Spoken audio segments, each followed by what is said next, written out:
So, as far as things go for a recap, we didn't progress terribly far last week, Edwin. You didn't really miss a whole lot.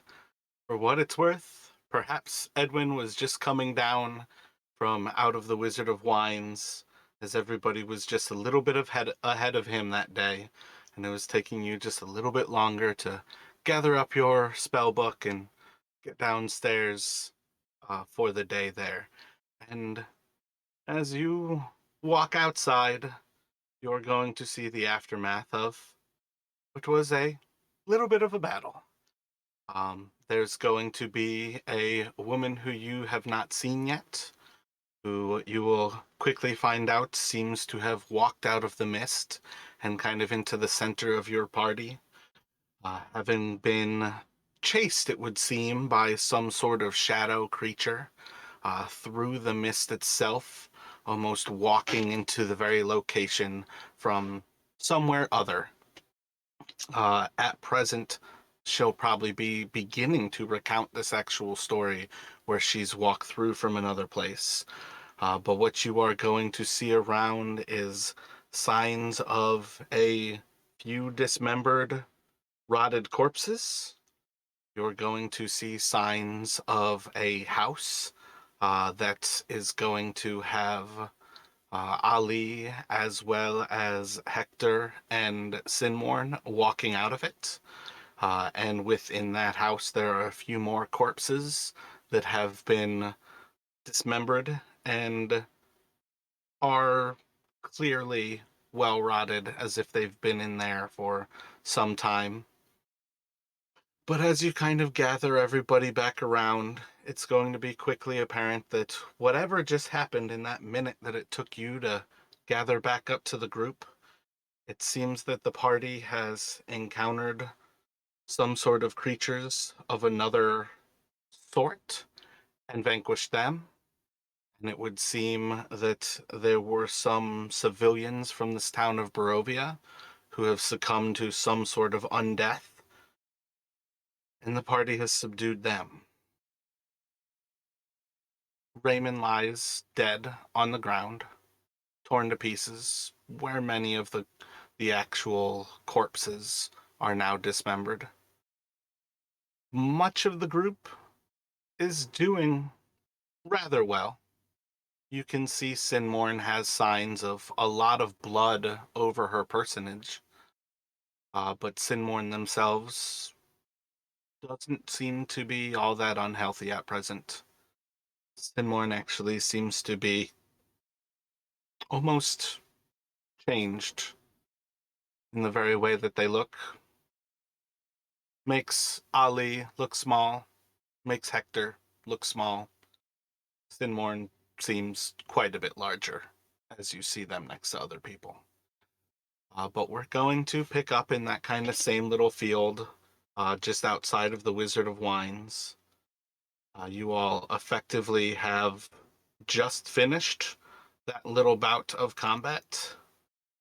On some level here, we are going to kind of have a pretty similar moment um, happen.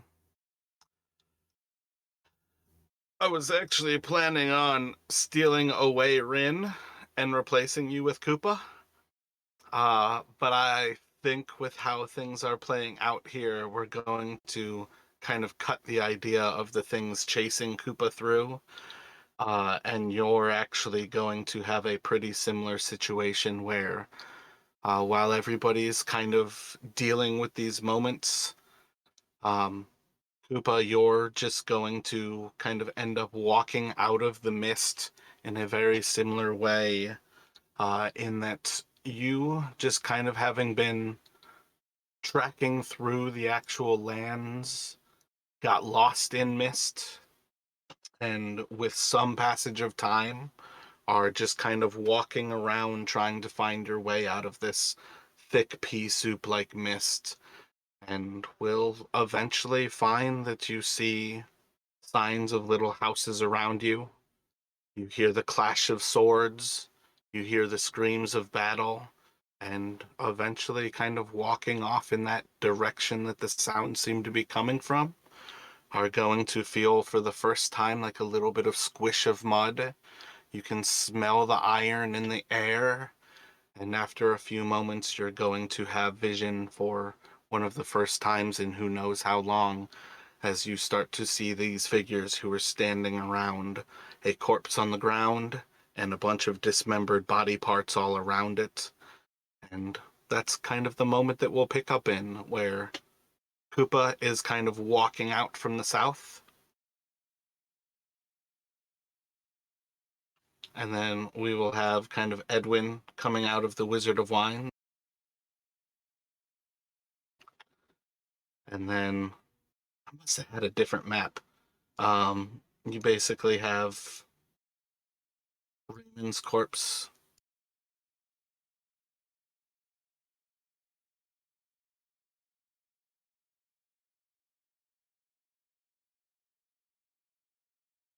I think Sinmore and Hector and Ali were coming from the west there. And I feel like Rin was kind of just in this general area. Yep, that feels right. I was trying to look in the window. Gotcha. So yeah, you would kind of be almost closer to that little alley there, like looking in from that direction. But I think that's kind of like the moment that we'll pick up with, where you all are kind of just recognizing this happening. I think for what it's worth, we can jump in with Kappa pretty quickly recognizing his friend is actually among like this these remains on the ground. And I think you'll see a certain level of concern from the three to the west.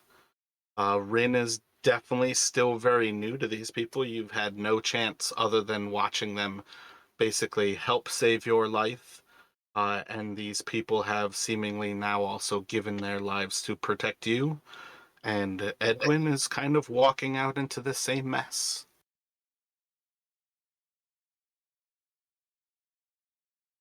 So as I come around the corner, really confused about the fog, just wondering where I am, how I got here, knowing there was a battle, I look over and see a body and a pile of mutilated parts, and I notice right away the amulet that Raymond was wearing because it's the same one that we all wore from the temple. I'm just gonna walk up to his body and like kind of go down to my knees, instantly grabbing the amulet and wondering what happened, and get really frustrated and angry and just scream.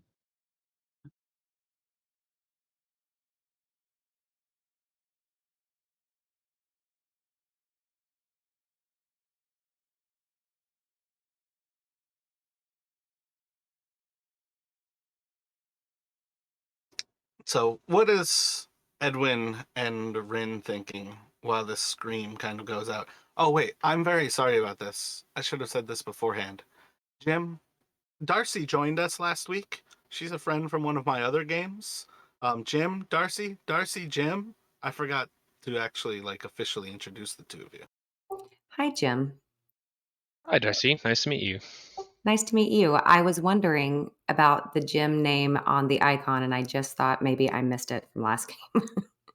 But No, no, I was thankful I'm not crazy. not playing due to the holidays, so you're all good there. Oh, well, nice to meet you and glad to play with you. Yeah, likewise.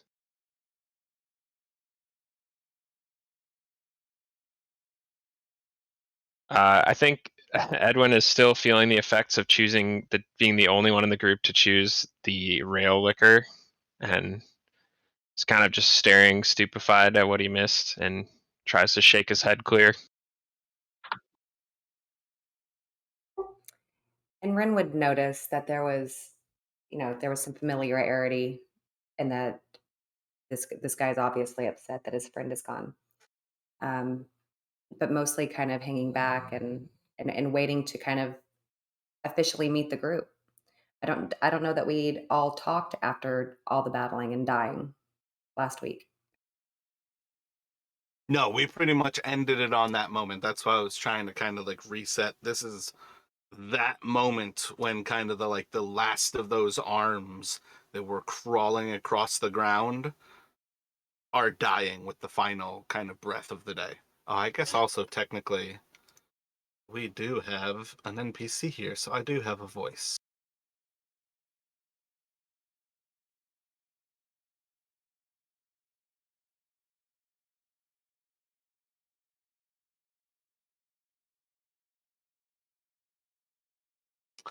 So Ismark will look off as Kuppa kind of approaches. Do you have your symbol visible? Like, is it clear that the two of you are from the same temple? Yep, it's an amulet that we wear around our necks with kind of a ruby stone in the middle. Pretty easy to identify. So he'll kind of look to you, and as you approach to gather up his amulets, Mark's just going to slowly walk to you and very, like, calmly, slowly, gently rest a hand on your right shoulder.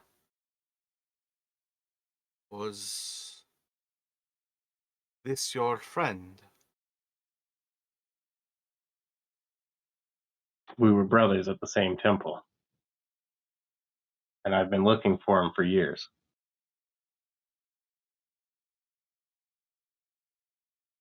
I am most sorry that you have found him. You too are a far traveler, and this place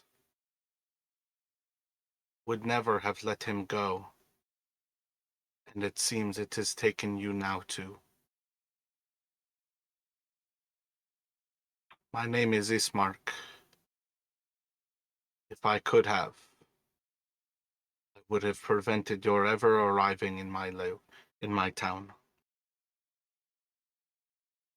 I'm just going to look at him in confusion, but not question too much, looking as to where I am surrounded by mist and my dead brother and people I do not know, just looking on.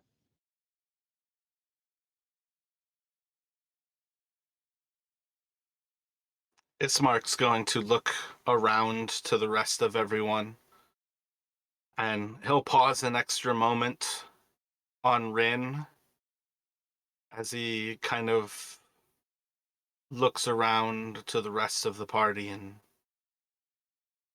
the streets are rarely safe.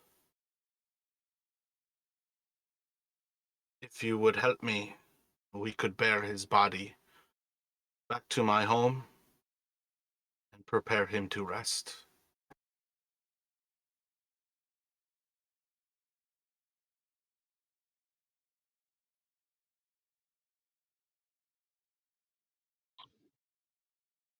Yes, let's get his body out of here and out of the mud. As we, before we pick him up, I kind of gather all of Raymond's belongings, and I find a potion in his pocket and an amulet that looks pretty expensive. Or a pendant, sorry.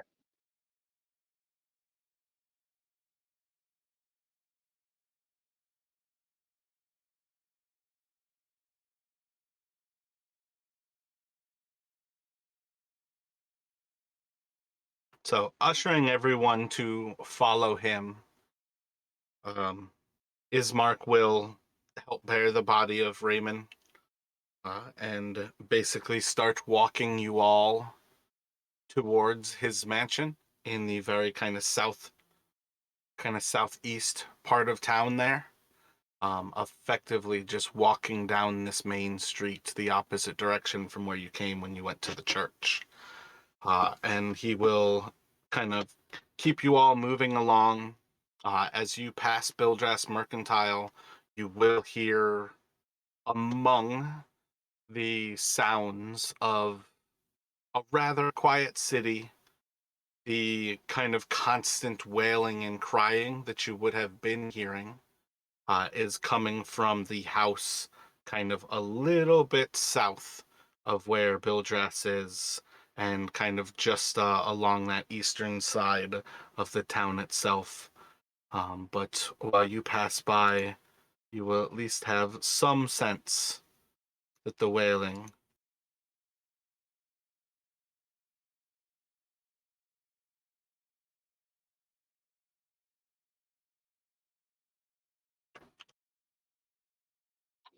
Sorry, I think I we don't know lost why you. that showed up clear.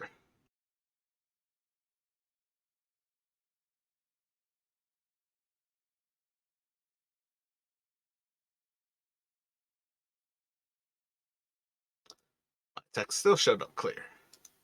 One moment, this shouldn't be happening.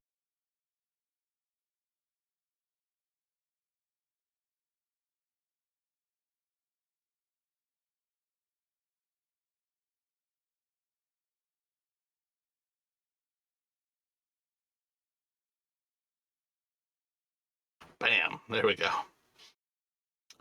So as you all kind of pass by that home, you'll kind of have that Doppler effect of getting closer, the noise gets louder, passing by, the noise gets a little bit quieter. And it very clearly is again coming from that eastern side as you all pass that house, kind of just below Bill Dress Mercantile. But Ismark will otherwise effectively, I think, walking with Koopa is going to kind of walk backwards towards his house. So Koopa, you can kind of see as he's making these steps, like bearing Raymond between the two of you. And he's not going to say a lot during these 5 or so minutes as you all walk past there. But he will at some point ask you your name. And you can kind of see he's very familiar with death, but he's also trying to be solemn with you, and not necessarily do anything other than perhaps like have kind of a kind word to you, and also almost I don't know, he's got a welcoming kind of sound to the way he's trying to speak.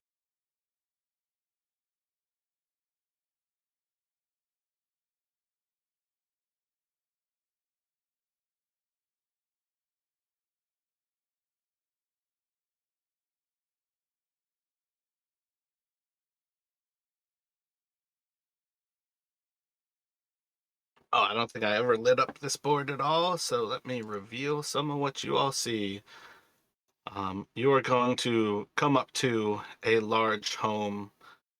It is approximately 3 stories tall, with kind of like a main area um, that's quite large, a few thousand kind of feet, whereas most of these houses are kind of like a few 100 feet in size, in square footage. You're going to see signs of like a smaller second story, but still rather large, and then like a little bit of what might be like kind of attic space and like a high kind of crested roof that rises on a bit of a third story.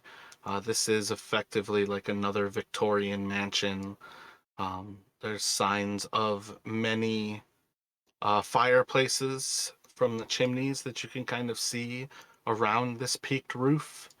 Approaching the actual house itself, you'll see this 5 foot tall stone wall, and among some of the things that you might notice with it is that part of the stone wall has actually collapsed.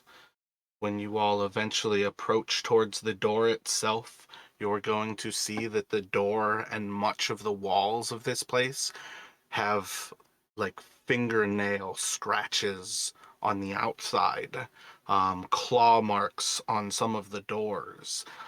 This place bears many signs of effectively being attacked. And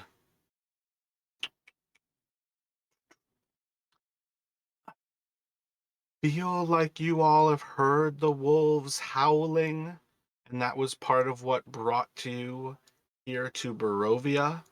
Let me get an intelligence roll from the three of you. I guess really at this point it's just Edwin, but the other two of you can kind of roll for the rest of the party kind of thing.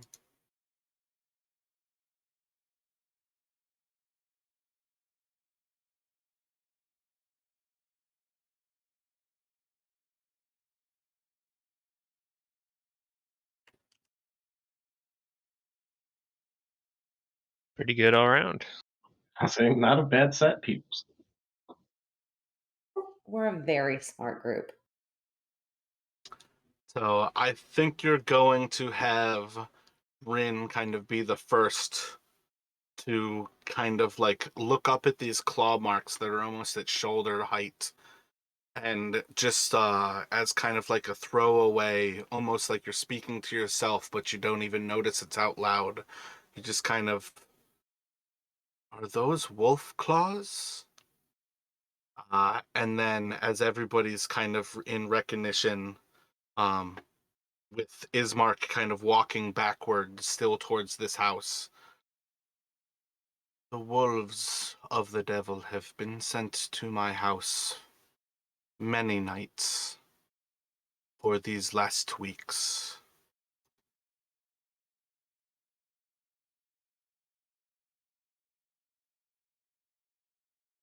And then when he gets up to the door, you're just going to see is kind of still holding the body of Raymond. He's just going to kick back with his right foot, and he just does 3 taps to the door. And then you'll hear from within the voice of a woman. Ismark? Is that you, Ismark? And then from Ismark, you'll hear in reply, yes, my sister. It is I. Please open the door, Arena. We have guests. And instead of the door opening, you hear for a moment silence. And then she's going to say, why have you brought guests? Is it safe?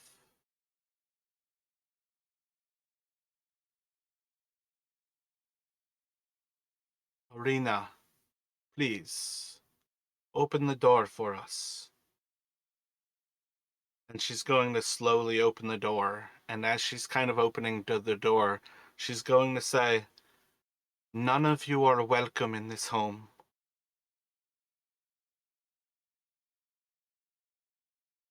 And as she opens the door, you're going to see a young woman, about 20, 23 years old,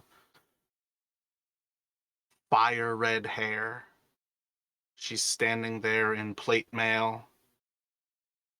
No weapons drawn, but she's standing at the door in a defensive stance where her center of gravity is a little bit lowered. You can see her knees flexed. One arm is kind of reached back towards her back, but she's very keenly watching for what's happening as this door kind of opens and she sees outside. And as she sees Ismark holding the body, she's going to release her tension, coming to the door and looking out to you all. Please, come in. My apologies. It's your friend. Please come in. I have food ready. You are welcome to eat. I am sorry to meet you this way. I am Arena Kolyana. Please, all of you.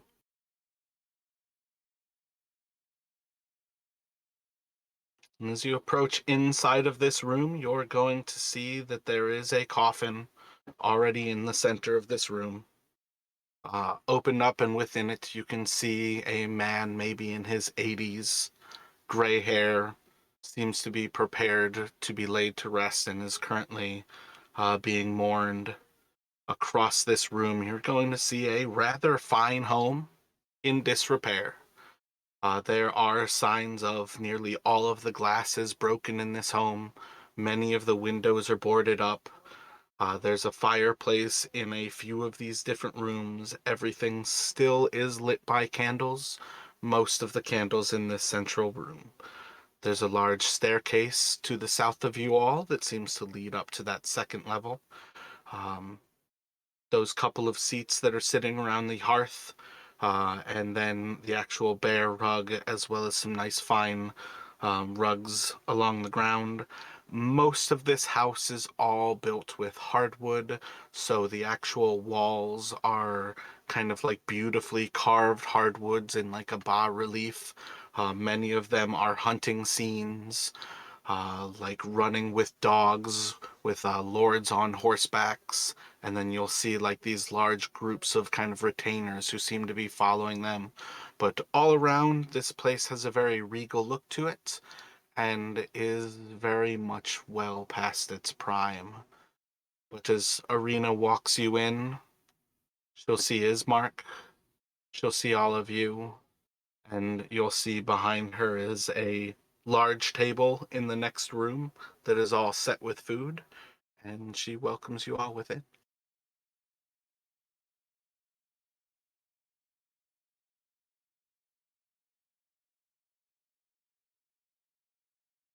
So I'm gonna kind of walk in, just staying close to Raymond's body, looking confused. And I'm gonna kind of look over like at Jim, or I'm sorry, Edwin, not knowing his name, introduce myself and ask him if he knew my brother and what's going on here. I knew him but for a brief time, but he seemed like a good man. I was unfortunately delayed in the tavern and did not see what happened in the street while I was gone.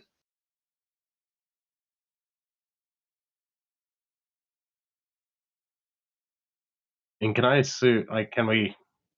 Is there any way I could assume like the backstory here, kind of play into the game a little more, or should I not know that? What are you thinking?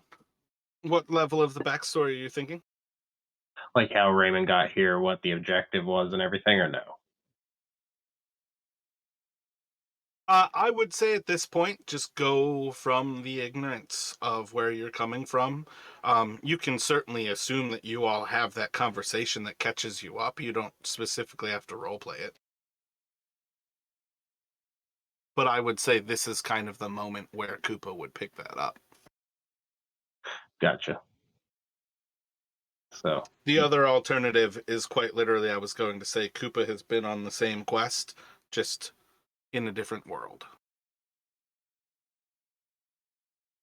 yeah, I think we I'll have a conversation with Jim and have him get me kind of caught up to this.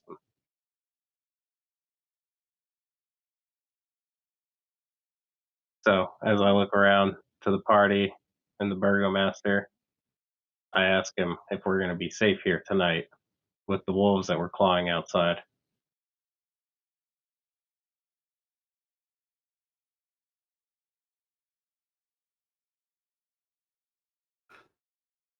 There are many ways in which we are both safe and we are not safe.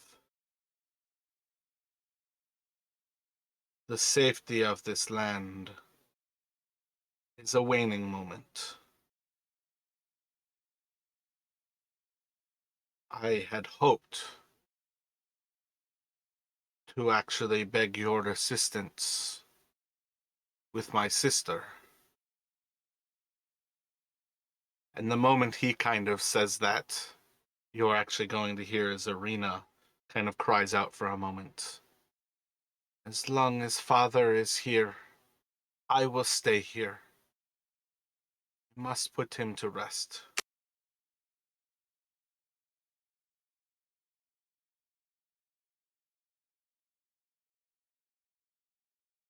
Tell us about your sister. What is her name?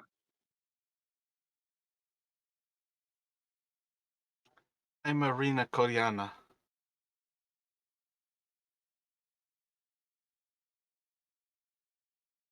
Has she ever gone by the name of Tatiana?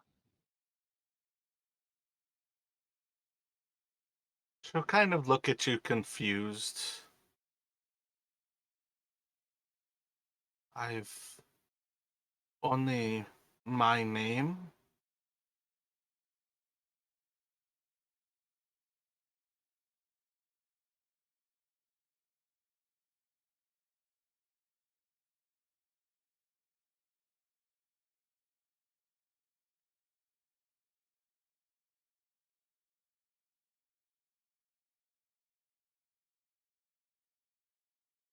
So I'm gonna look at them and kind of try and see if I can, I guess, get the point across subtly that Strahd is looking for their sister.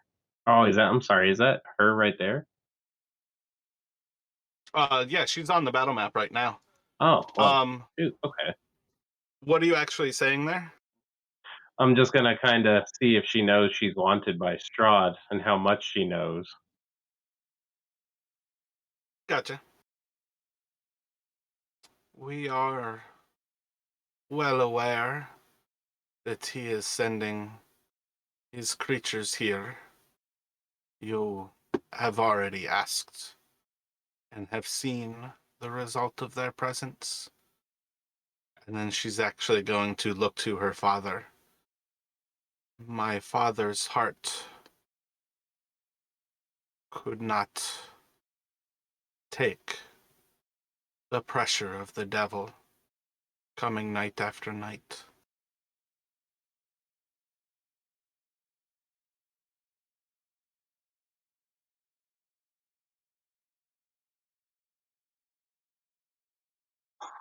And I'm very sorry about the passing of your father.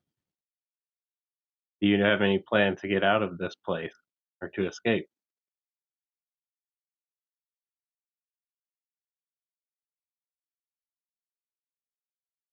I did want to actually mention real quick here that among the things that Koopa would be asking Edwin for, Rin, is among those things that Edwin would kind of recant.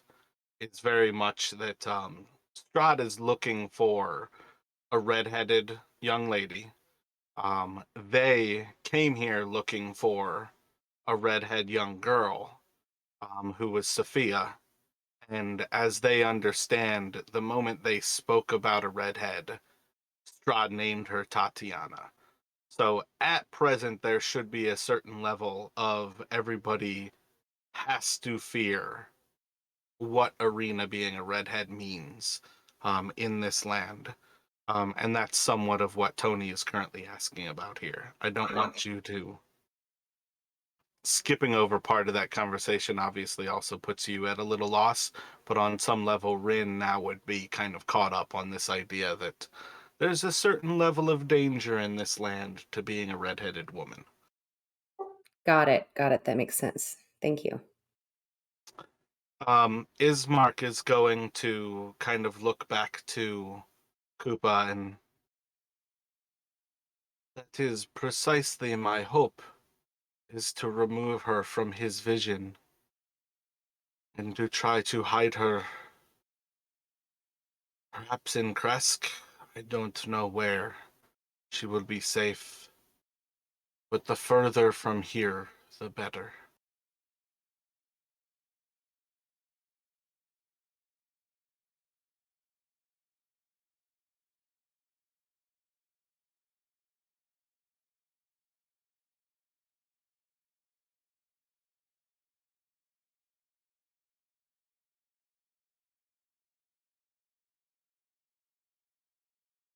Do you have any inkling on how to escape Strahd's lands? It seems, in our investigations so far, it's not easy to leave here.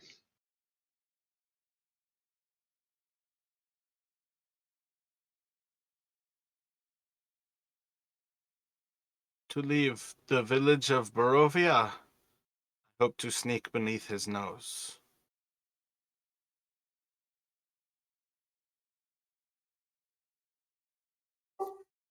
Sorry, is it because she has the red hair that we can't be out?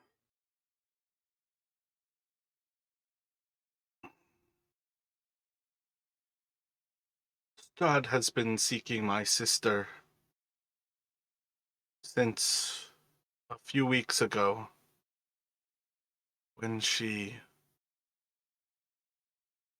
first met with one of his brides. It was one of the first times she has left the house in many a months. And she came across one of his wives, and every night for these many months he has sent his creatures to find us.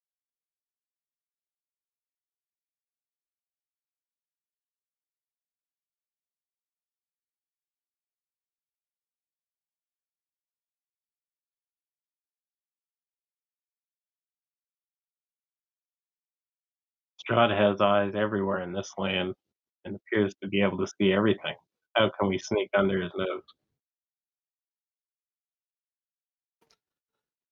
The devil has many powers in this land. Trying to stay one step ahead is perhaps impossible. But I must do everything I can to try to protect my sister from all of the dangers that this world presents.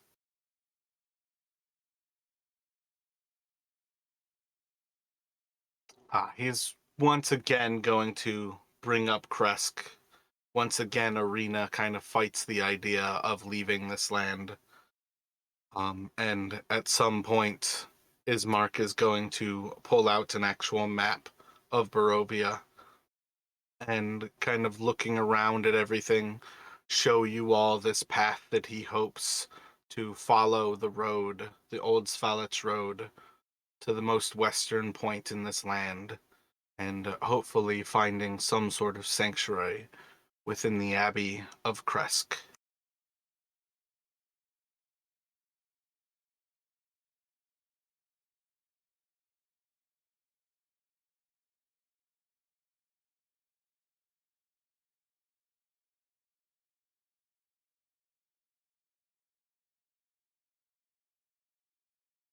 What would we do when we get there?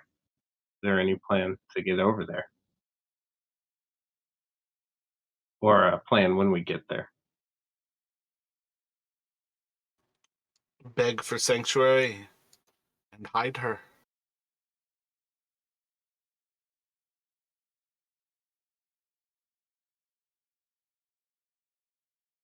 I'm just gonna kinda look at Ren and Edwin and just kinda nod like I think we should do this. I think the last thing we should do is give her to Strahd. Yes, and if it's helpful, Ren can help disguise her whenever we're out in front of people. I think that would be a great idea. Are the people in Kreshik not uh, beholden to Strahd in the same way that Barovia is? They have high walls and seem to remain safe from him. They do not let outsiders in.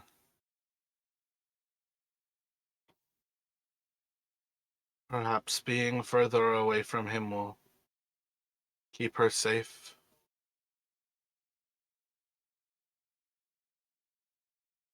They say the Abbey has a powerful man who leads their church, and perhaps it is by the grace of their abbot that they are able to remain out from under his claw.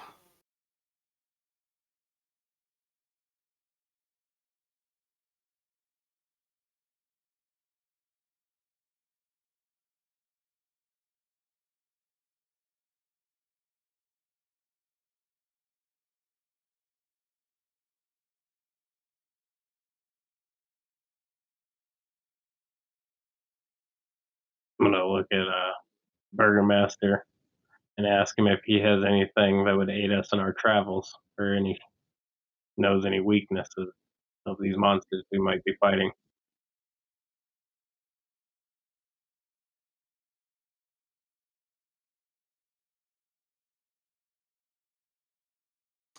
He'll hand you the map of Barovia. And as he kind of like looks to you, he's more or less without any knowledge. I know very little other than our people have always been beneath these creatures. And perhaps my sister will never be safe. But we can't stay here without trying. And he looks more towards Arena than to anybody else. He'll just say, I have to send you away. For it's the only chance that you will ever live any sort of life.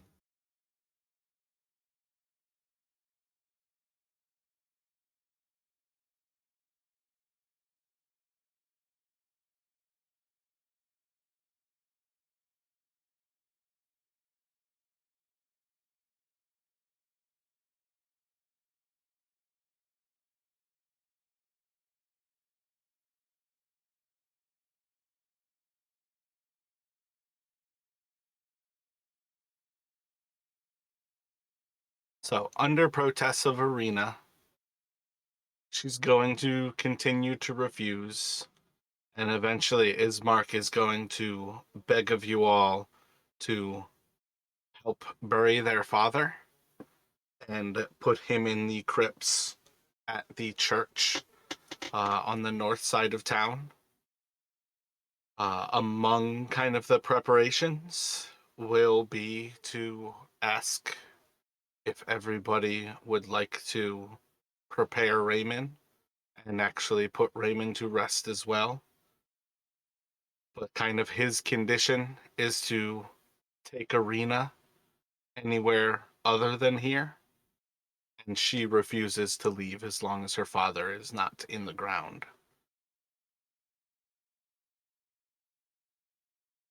I'll look at the group and kind of say, I believe it's only right that we bury Raymond. He was my brother, and we can help bury the father as well.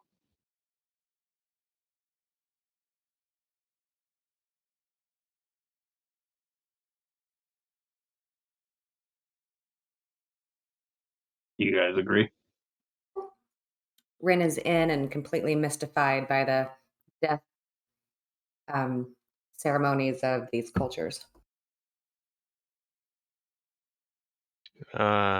I don't love the thought of being encumbered with two embalmed bodies or going down into a narrow crypt, but I don't see any other option for us to proceed.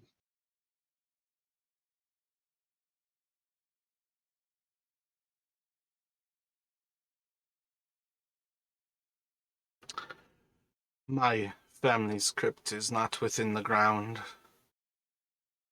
It stands above. We My will have mistake to then. we will have to dig a grave for your friend. But it should be no problem. The quicker we are, hopefully the less likely we are to be noticed.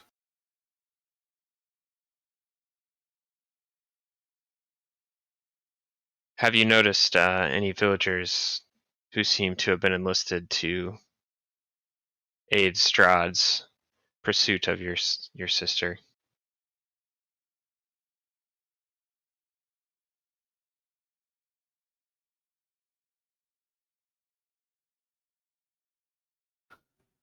To find the creatures who serve Strahd, they are everywhere. There are few things that are more true than that we are all his, and everyone has a price before they give in.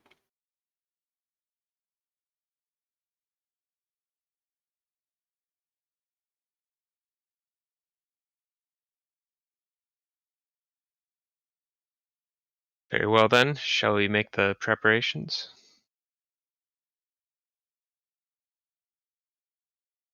the quicker we move, I think the better. Agreed.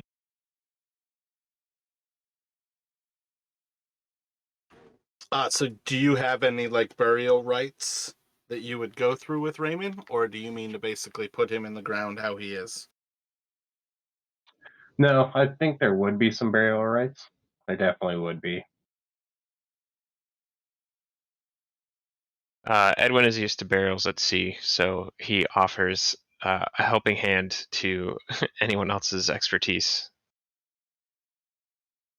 because we don't have any sailcloth or large bodies of water.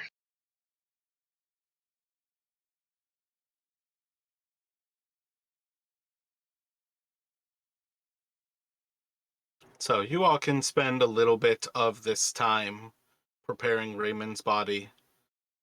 Arena will more or less be kind of having her last few moments, almost speaking to her father, besides the actual coffin, before eventually, as you all kind of finish up Raymond's rites, nailing the coffin itself shut and preparing to go. Arena's going to come over to Rin and ask, "You have a way to hide who I am? That I could go and see him put into the earth?" Yeah, I think for 1 hour, we can completely conceal her identity, by making her invisible.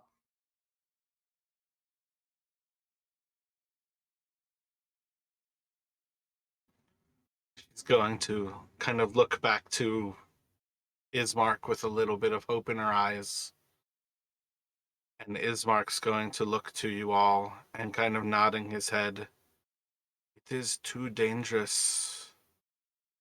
It will take us longer to dig your grave than that will give you to see. Let us put him to rest. Say your goodbyes now and remain here where you are safe for the moment before we take on such great risks."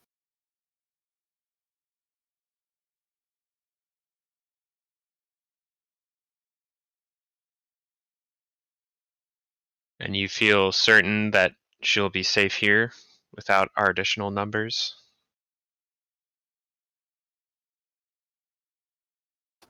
During the daytime, we have some protection. She is safer here than at the church. Then we should time our trip to the church and the crypts to take advantage of that. No? Leave at first light with an aim to return by nightfall? Like at present, you all are still morning time. So to aim for first light, you're going to spend an extra like 20, 23 hours here kind of thing. Like it's already early. It's still the morning that Raymond died. Yeah, yeah. Okay, Maybe and you've been sitting here talking for like an hour, maybe 2 hours. Doing the rites might be an hour or two, but you're still early in the day. but it's still before noon, and this is like not a large village, and we're just down the street, right? I mean, again, you don't really have senses of time. It's still early in the day. And there's not like a sunrise to gauge things by. There's not a sun going through the sky. At Right. nighttime, you can see the moon going through the sky, but that is quite literally your only chance at timing anything.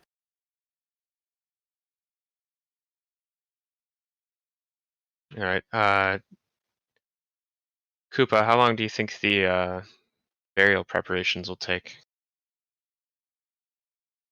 It will take at least 1 hour. It should not be much longer than that. I say let's get to work then, if there's no objections.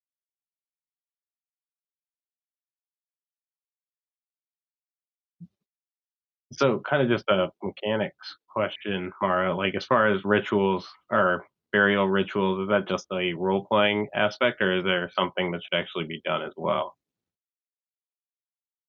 I don't think you, as a cleric, have any of the actual spells that would be any real ritual. Among them, I think probably one of the first is the level 3 ceremony, which is a 5th level like caster can gain it. So I don't think you have anything in particular, but no, that was me role play asking you, like, is there a particular ritual that the nudies would use versus are you just trying to throw his body in the ground? Gotcha. No. Yeah, small ceremony, nothing crazy. Say some words in a prayer to our religion.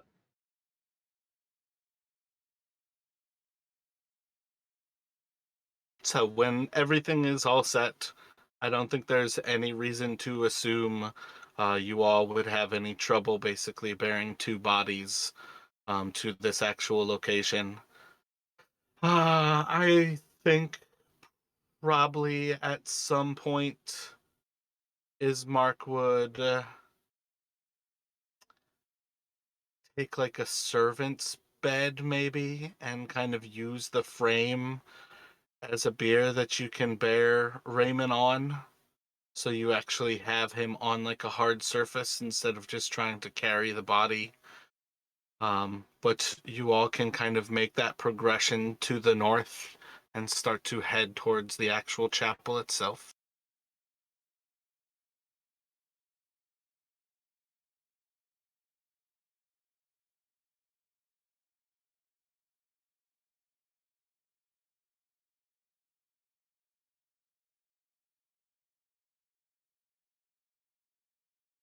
So the actual tomb for Kolyan is the precise reason why this map has an open tomb on it. That is prepared for him. It takes you all very little time to put him inside. Let me get a perception check from everybody.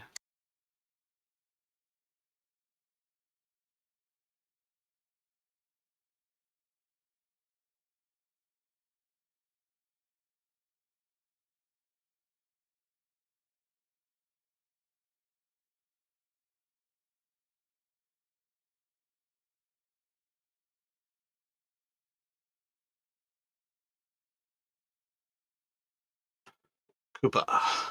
While you all are placing the body of Kolyan inside of his little grave and essentially placing him into the earth, you are going to notice that there are indeed three people who are watching from the north, and they just seem to be staring at you all.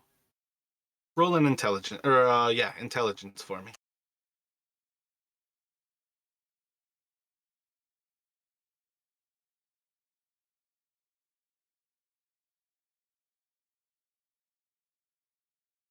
Yeah, so not necessarily picking up who they are.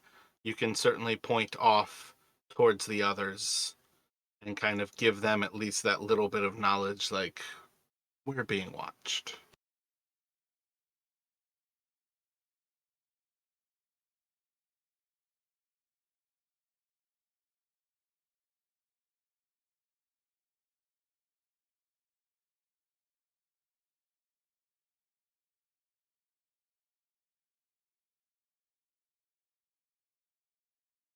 I'm gonna kind of just look over to the party, especially Bryn and Edwin. Let them know I don't like the look of what's going on over there. We should finish this burial and leave. I'm gonna kind of look at Ismark and ask if there's anything else we must do. Effectively, his father is prepared to be put in there, and you all can finish that. You still would have to dig a grave for Raymond, though. All right. Um, I would like to attempt to start digging. Just don't know if I have anything to dig with. Is there a shovel or anything around I can see? Yeah, you all would have brought shovels. So anybody who would like to dig can do a strength check.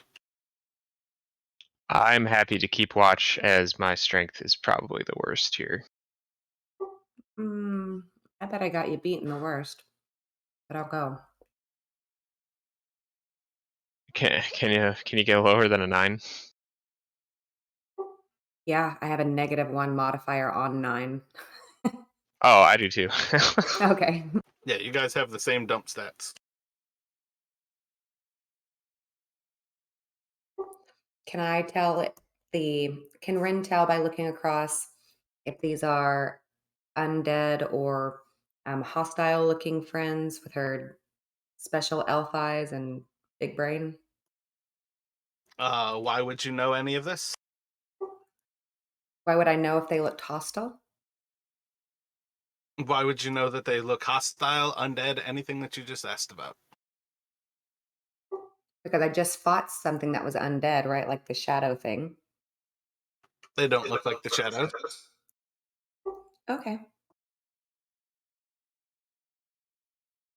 It seem to be just 3 humanoids who are effectively watching you all.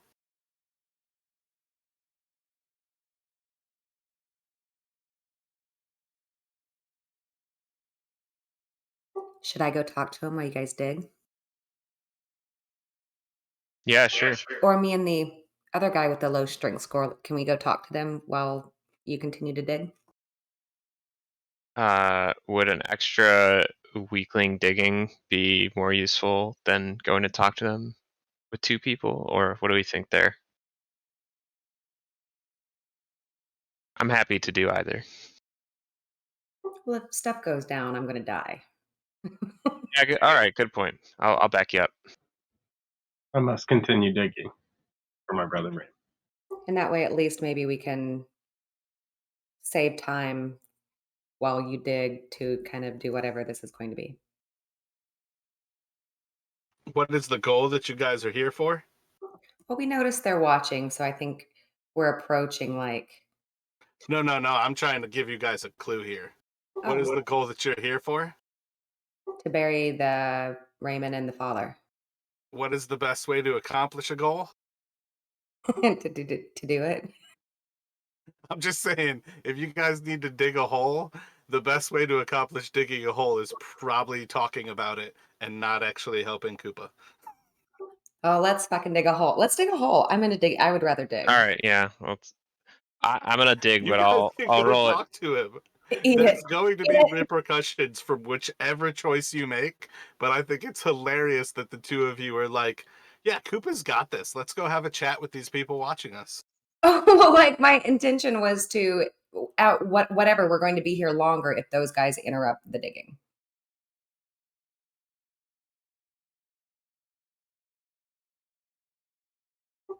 So Ren grabs a shovel and starts digging. Yeah. Edwin will do the same, but as he's a weak loafer, he'll just kind of half-heartedly dig while checking over his shoulder at the watchers. Let me get a strength check from Edwin.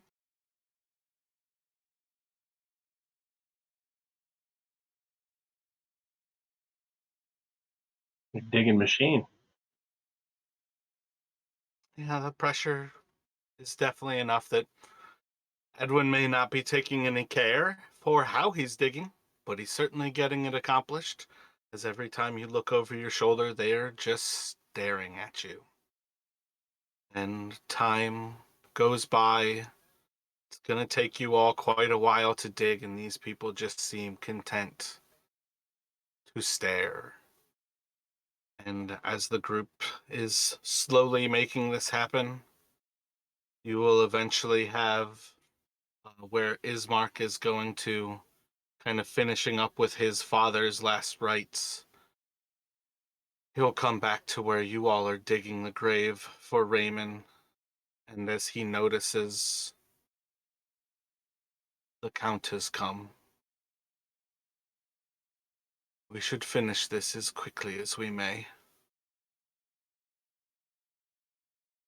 And as you all kind of continue to finish your work, an hour is going to pass, 2 will pass, And while you're getting close to being ready, you're going to notice at some point that they're no longer there. And they seem to have vanished. And then you notice at the gate to the southwestern corner, the way to leave the inside of the church's cemetery, you'll see right at the edge of the graveyard, these same three figures are standing there. You're going to hear the voice of Strahd as he speaks across, and it feels like pressure as his words come across, as if the air above you is starting to push down on your shoulders. And he's going to say to Ismark, if your father had passed, it would seem that now you have become my Burgomeister, and you will be caring for Barovia and all of my flock.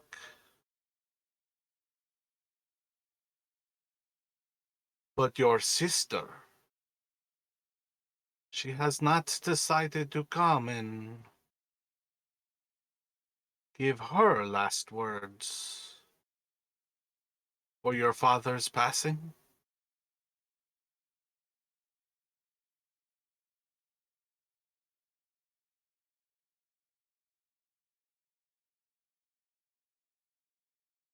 With a little bit of defiance to himself, Ismark's just going to respond, my sister is my own.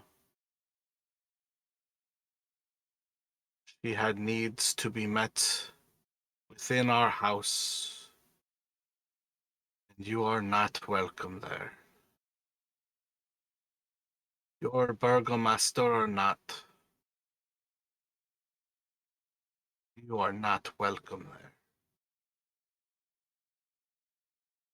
Ask of me what I must.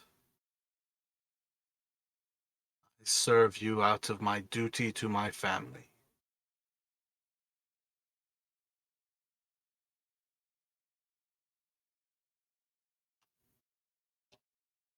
Strahd's going to look over Edwin, looking to Koopa, looking to Rin,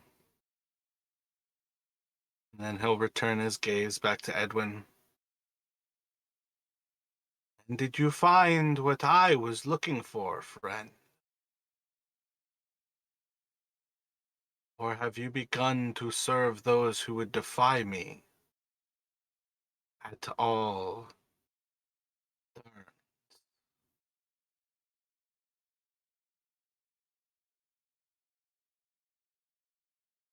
We have not found anyone by the name that you seek.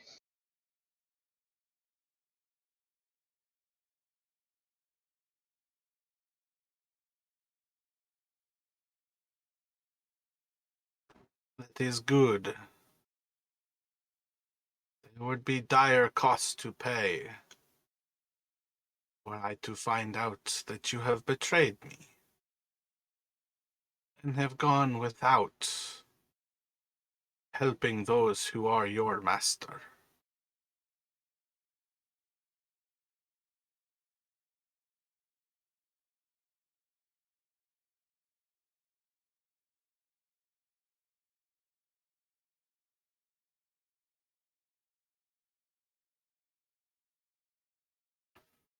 Who is it that you have laid to rest this day?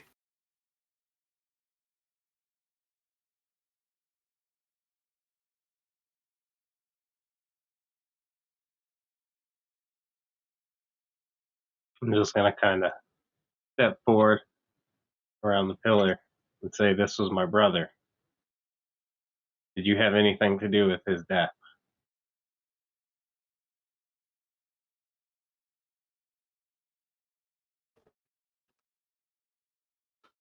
What would I possibly have to do with the death of an ant?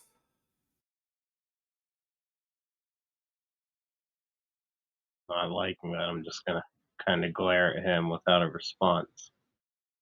Make a wisdom saving throw as you see him start to mutter some words.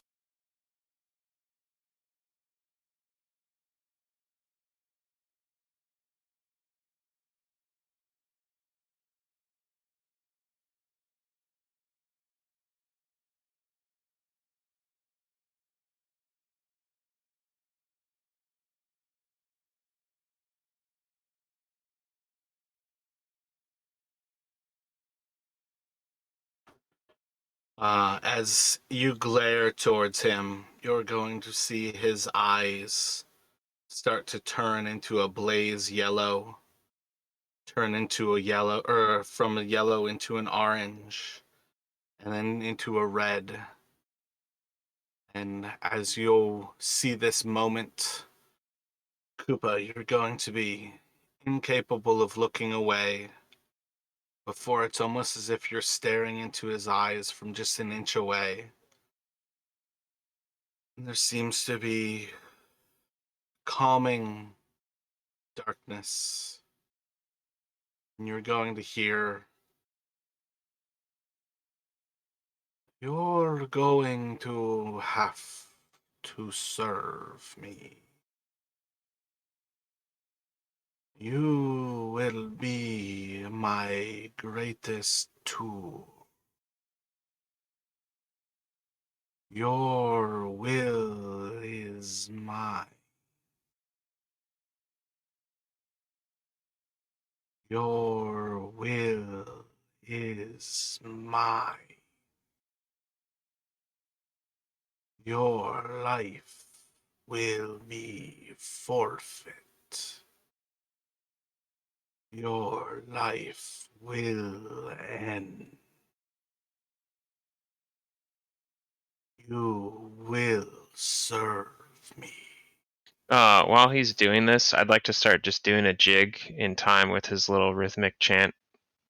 Can You I- don't hear this. Oh, it's in his This was head. a moment, and then Koopa is out. You're just going to see this moment where Koopa and Strahd seem to be sharing a little bit of like eye contact. Right. Strahd made one little movement, and then Koopa was under his spell. Nothing otherwise that you all see seems anything other than just they're staring bullets at each other. Okay. And as this kind of sinks in, Strahd is putting you under the spell of Gaius.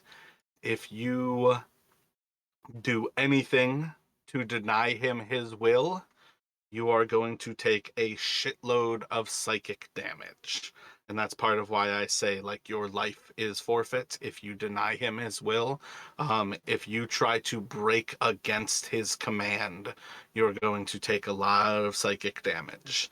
But as he casts this spell on you, he's going to order you to follow the daughter of Kolyan, to follow the sister of Ismark,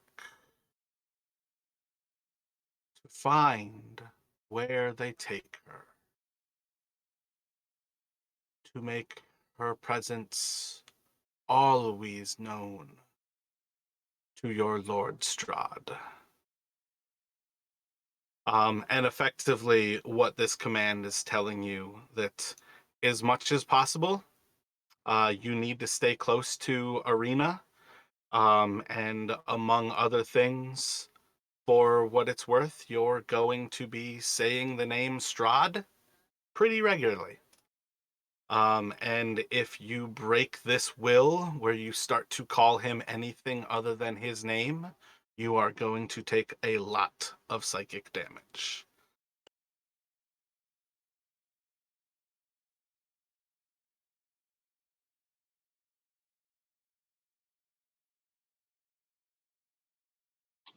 And that's even anytime I'm just mentioning him in banter between others, or just in his presence.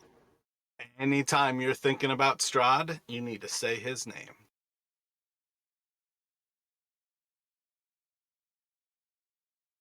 But the command is effectively, that you need to stay close to Arena, and you need to say Strahd's name every time you're thinking about him, basically. And does that somehow update Strahd with? Technically speaking, none of you know about this at this point, but it's one of those things. Meta knowledge, yes. You guys are going to start to come to terms with there is a reason people call him the devil, but none of your players know this yet. So the fact that he like knows when people say his name, essentially, it like pings That him. is exactly why he's putting Koopa under that command. Every single time Koopa is going to say his name, it is going to update Strahd where you all take Arena. Nobody knows that though. But instead of taking Tony to another room to give him those orders, this is again one of those things. As far as I'm concerned, it's a test of how well you can all play with meta knowledge. And when Koopa is out from under this spell, you guys will know full well that you need to stop saying Strahd's name. But that is quite a long time from now. So you all will again be playing under the idea that you can still say it. And Koopa's going to say it very regularly.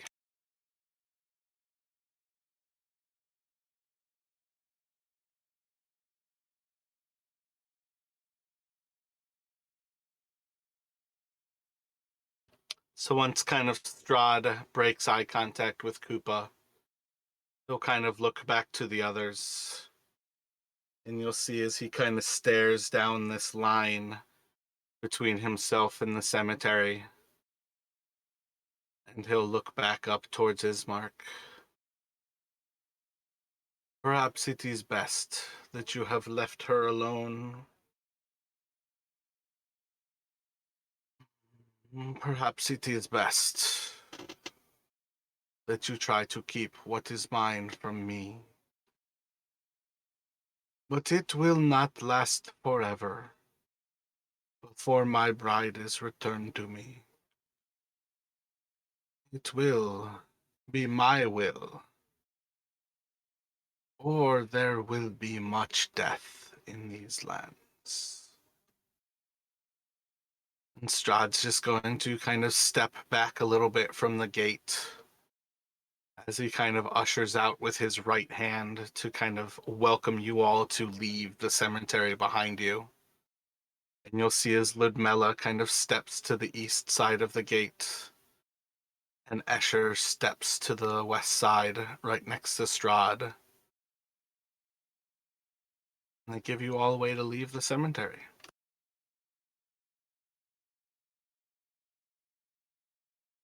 I'll look at the party and just kind of nod my head forward, saying we should leave while we can.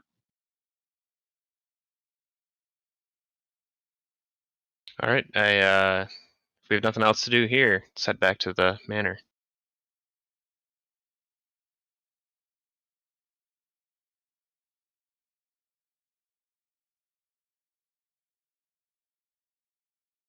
Is anyone trying to investigate anything here? Or we just head back.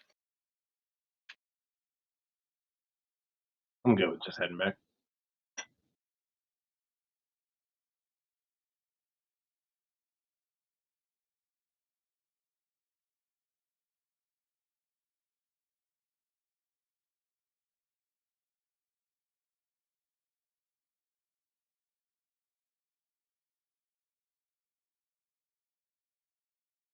So I guess as we would be entering the house and I see, all right, Sifia, I would just kind of say, it was good that you did not come. Strahd showed up.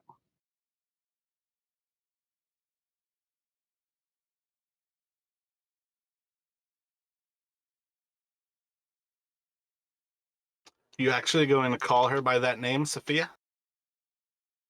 No, it was, I'm trying to remember, was it, Arena? Arena? Arena. Yeah, I'm going to call her. Kind of what I was trying to think about before is if I thought Edwin would have actually used the name Sophia, because that was definitely another part of skipping over that recap.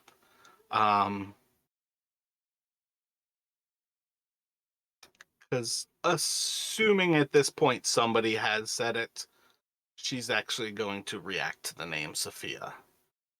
And kind of looking across everybody.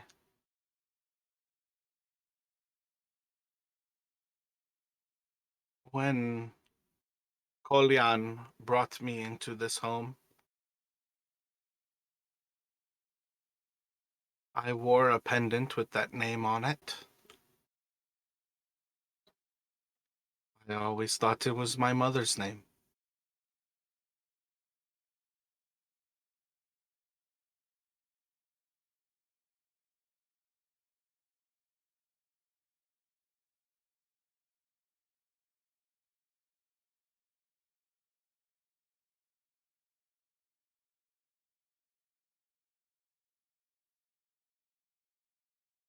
So as she says that, I'm going to ask her what's the last thing she remembers before she was in Barovia.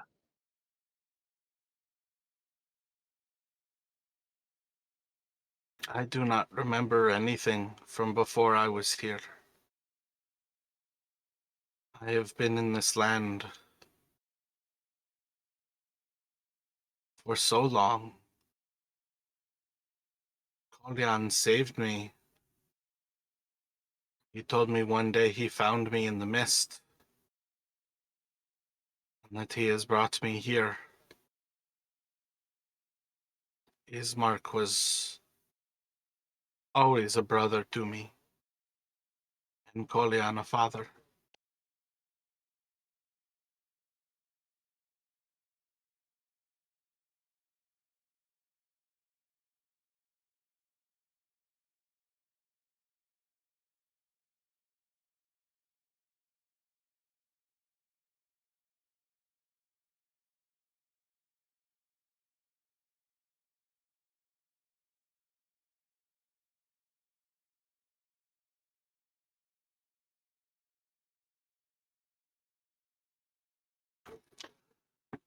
Ismark will kind of like step into things. We have no time to reminisce.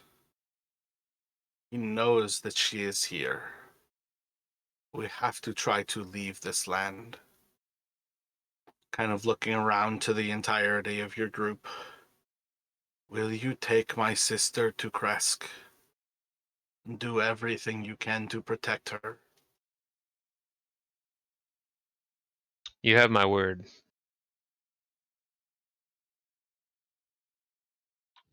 We will not let Strahd get her.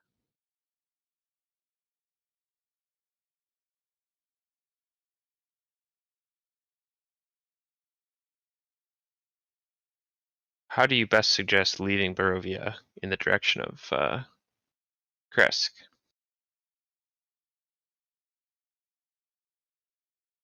There is no way safer than the road. There is no way that is safe. People do not travel in these lands. But you are far travelers. You are the one chance that we have. And if you can protect her, that will be everything. There is no good way to travel. And again, with that same map, he'll show you all the actual path is effectively to take the Old Svalich Road. If you travel through the woods, he'll warn you that the wolves basically own the woods, and there is very little that you all would have safety-wise.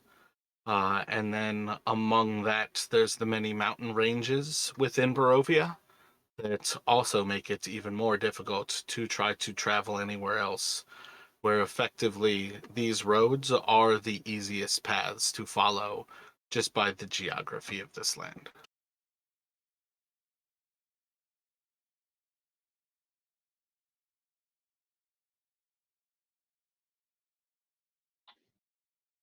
There's no time to leave like the present. What says you guys? Yeah, I think we're rested enough to just head out.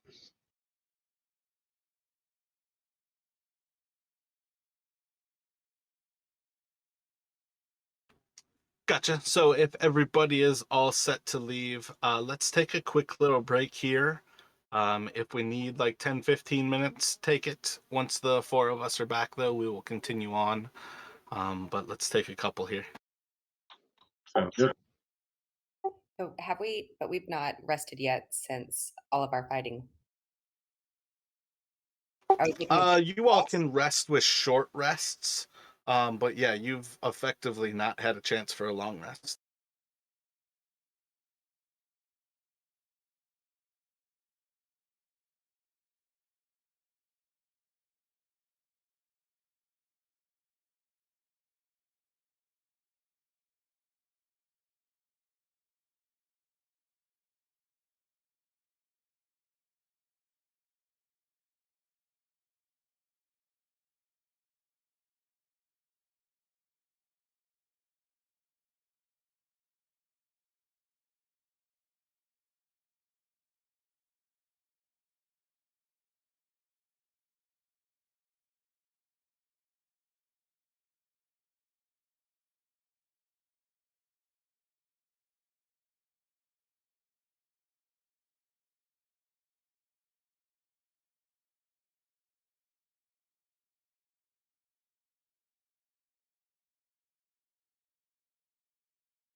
I'm back.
Jim's still away, right? Like you're not at your No, desk. Jim? I'm back. Sorry. Oh, word.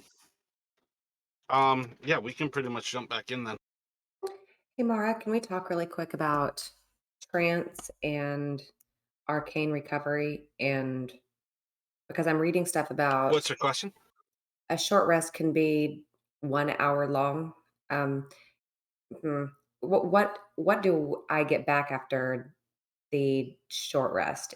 Do I get half the spell slots of my wizard level rounded down, so one spell slot, or because I have trance, does that mean that I get all of my spell slots back one time a day after a short rest?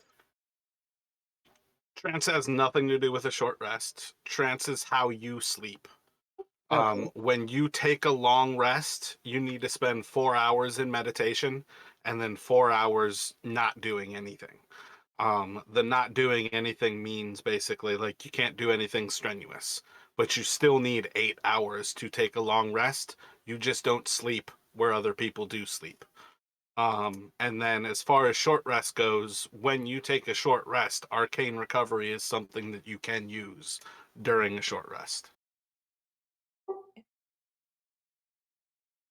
But a short rest doesn't include sleep, so your trance has nothing to do with it.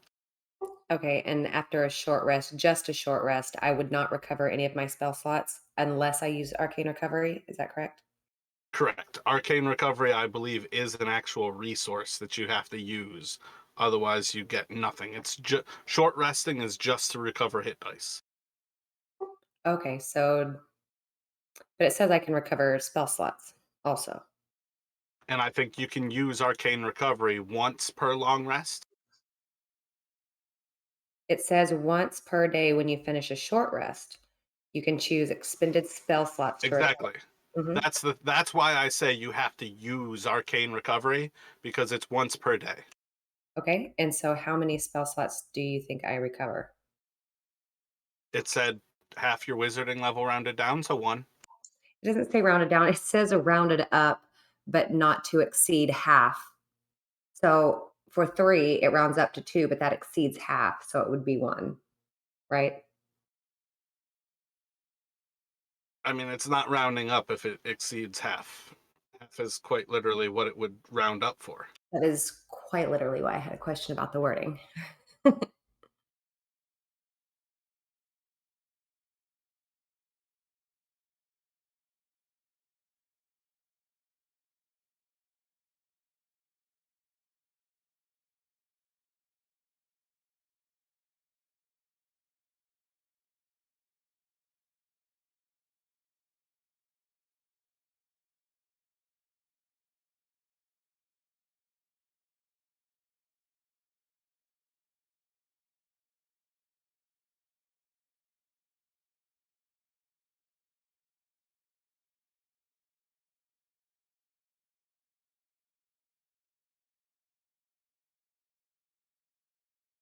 The spell level is rounded up.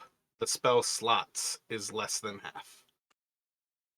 So you get 1 spell slot, but it can be a level 2 spell. Got it. Thank you for that. Oh, wait a second. That might have been opposite of how it actually is. Well, I took back a second level spell slot.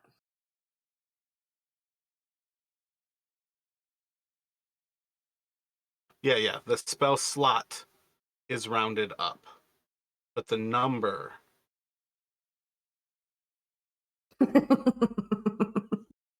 Right?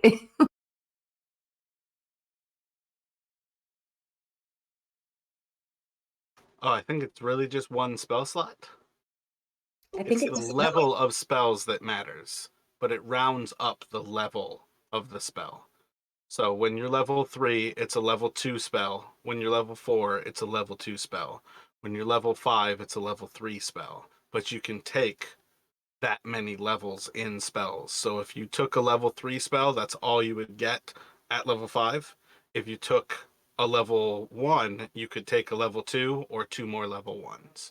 That's what it looks like. It's rounded up half your wizarding level. all right, cool. Thank you for the clarification.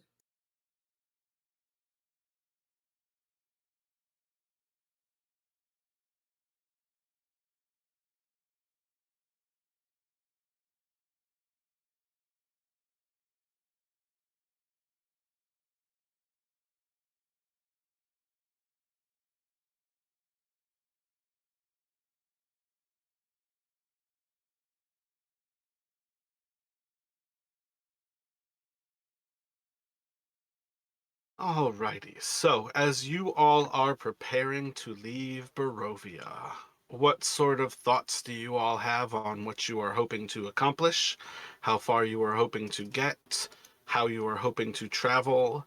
Have you all any thoughts on how you want to go about this?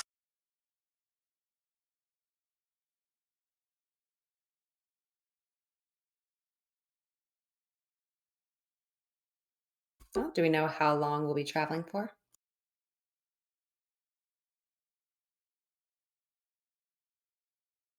It's a 2-day trip.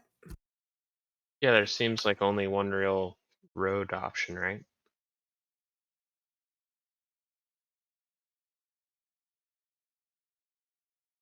So part of what I'm asking is like, do you all want to travel fast, go through the night, and continually go until you make it to your destination?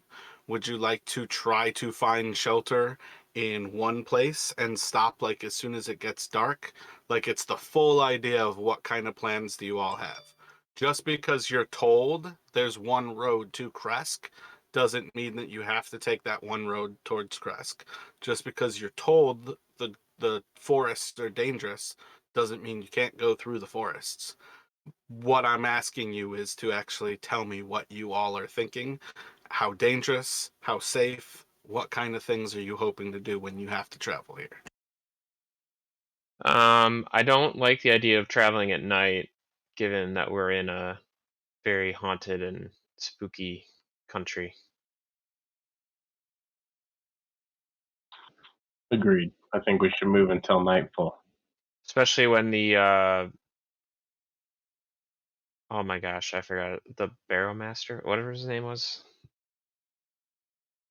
Uh, when he mentioned that they had safety in the house during the daylight, or more safety, I figured that applies to Barovia in general. Yeah, daytime is a very loosely used term here. Um, there's not really a whole lot of difference between darkness and night. Like the darkness of the day and the darkness of the night. Very little difference here. So it's a slightly brighter gloom with no moon. Effectively, yeah.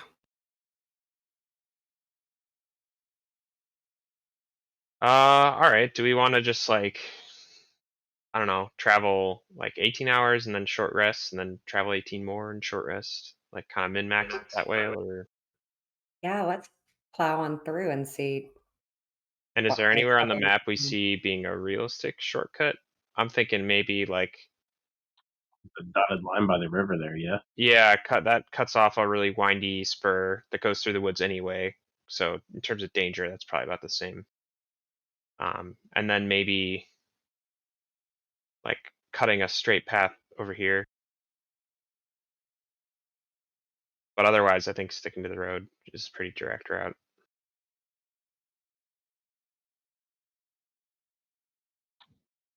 Yeah. I mean, what do you think this right here on the map is? Do you think that might be a house or anything? Since it looks like a driveway heading right to the end or something like that.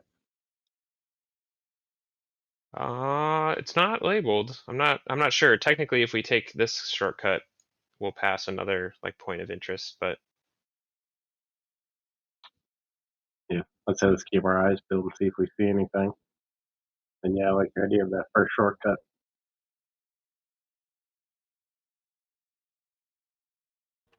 So when you all are planning and you're talking about this, when you mention that first little trail, one of the Koyans are going to bring up there is a group of the Vistani who live near Serpul. That is their path through the wilderness. It is often safe enough, but it will lead us to their party.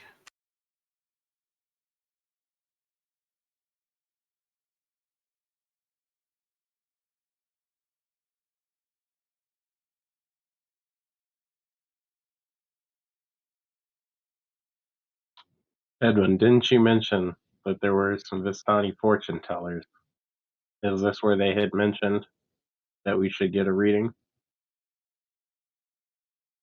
uh, I'm blanking on that actually. I did not write that down, but I remember that.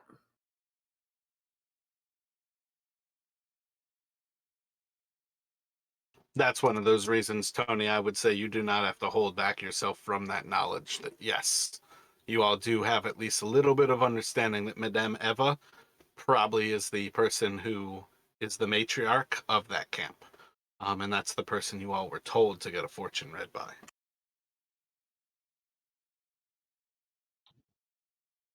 You guys want to go take that path and go meet Madame Eva? Yes. I mean, there's a very short list of people we know in this territory, so or people we even know of. So I'd say we should take the leads where we get them. All right, lead the way.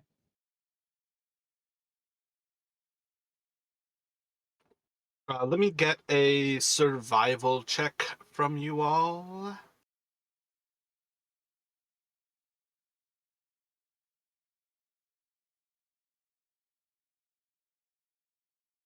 Crushing it.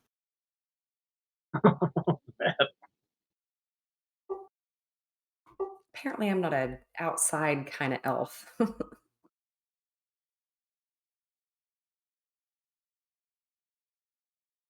And then let me have each of you roll a d100.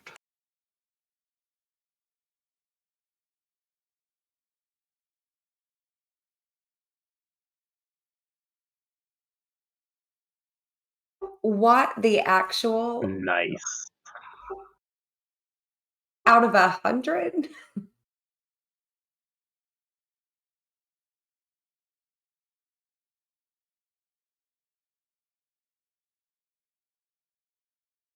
Can I get the D100 from you as well, Jim? Yeah, I sorry, hope sending low over I hope the low is the answer. land.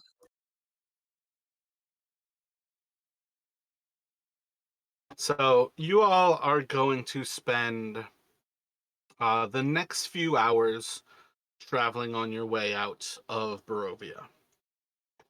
While you are walking along the roads, you're not going to see much of any interest. There aren't people who are traveling along this road. You've walked it once before, and it takes you quite some time to get to the actual the bridge across the Sayre River. But as you do progress forward, you all are going to find everything just a little bit more haunting than the time previous. You hear the sound of crows in the trees that kind of beckon you to this feeling of being watched. You see the mist just beyond the peaks of many of the trees, reminding you that you are locked in this area. There's that constant view off into the night and off into the cliff of Ravenloft just standing overhead and looking down into this valley.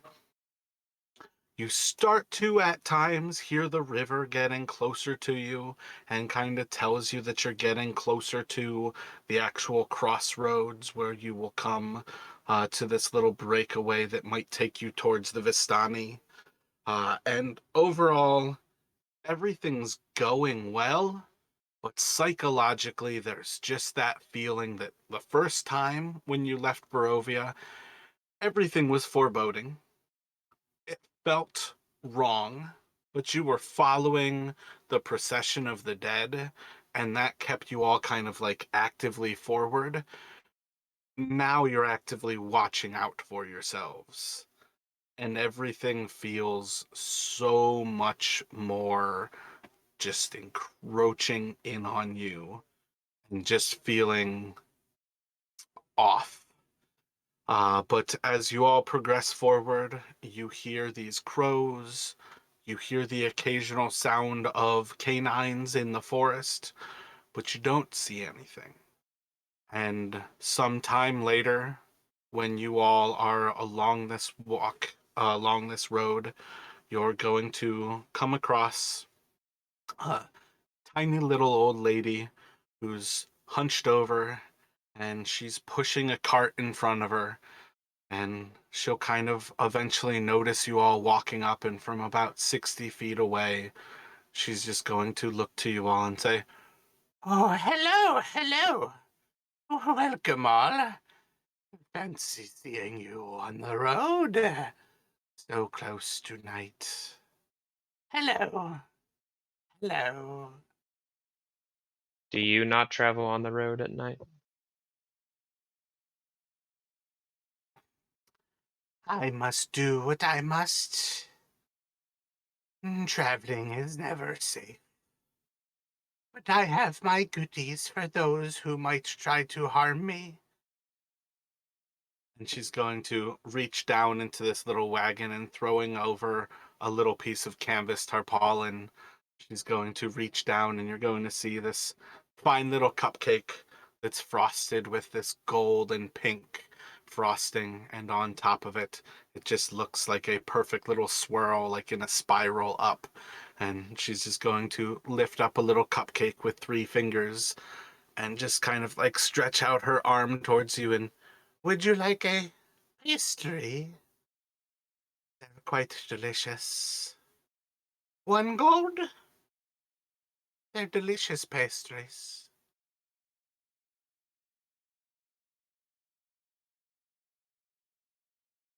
Never was one for sweets myself.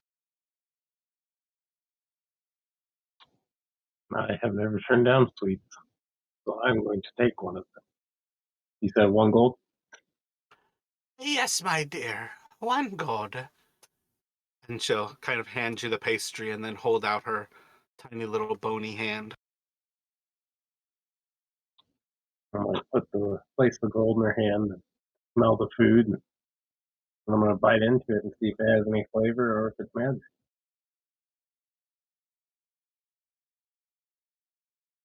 Um, Tell me, what's Koopa's favorite flavor? What's his favorite fruit? Cherry. It's gonna taste like cherries. There's a little bit of like a hint of a spice that you can't quite put in there, but it tastes very much like a little cherry pastry. And as you kind of bite through it, you'll see that it has a little bit of a jelly filling inside of it. It's a red cherries filling, and it kind of like starts to ooze out from the center. This is delicious. I don't know if you guys want any, but this actually tastes like food. Awesome.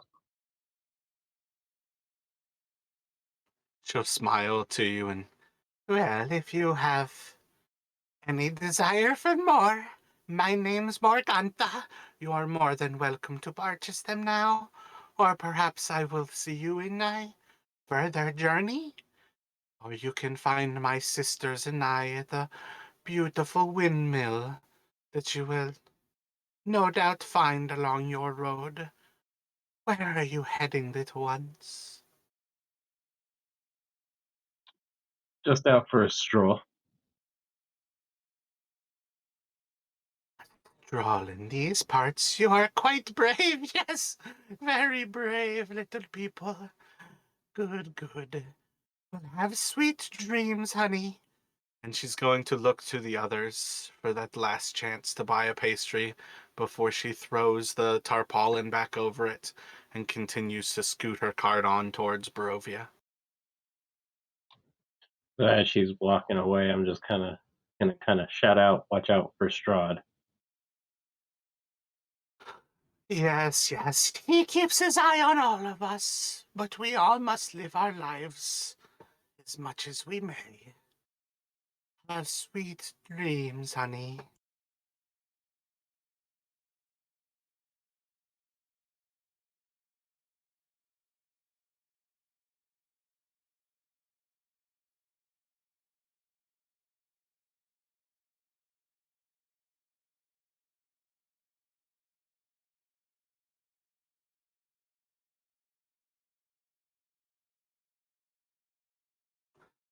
As you all push forward on the road and continue along your way, after about another hour or so, you are going to come to the crossroads where you see the gallows.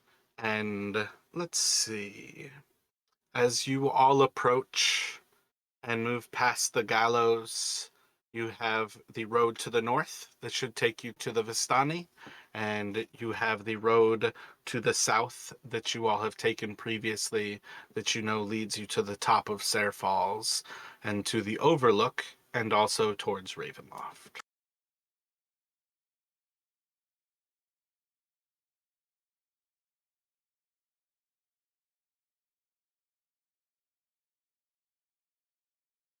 Is the plan still to head towards the Vistani in the north? My vote is yes. I'm gonna kind of look at the others and see if we're still in. Yeah, I don't think the plans changed. Yep, I'm in.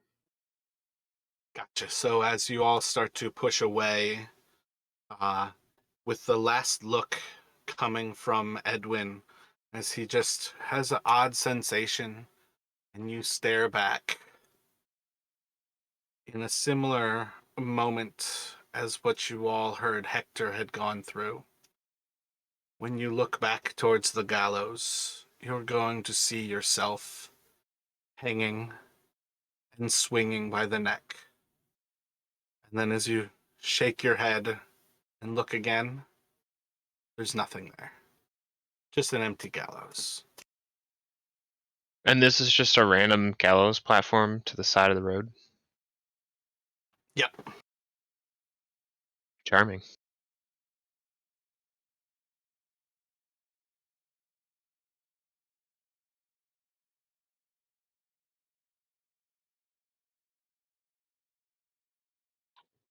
Did anyone else just see that? Or is this place just playing tricks on my mind? Not sure what kind of message I was supposed to receive, but if I didn't end up on one of those in 20 years of smuggling, it's not going to happen now.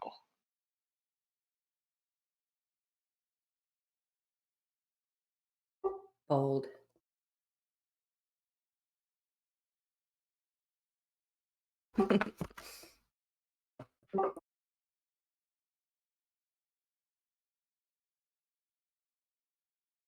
I'm gonna kind of get a little closer to the gallows and just kind of push on them, see if they're even real. They're messing with my mind. Make a strength check.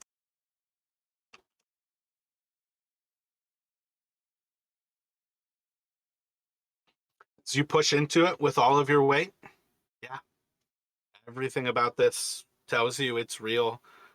The wood doesn't seem to give in the least bit, doesn't seem to be rotted. It just seems to be perhaps the people of Barovia bring their criminals here to kill them.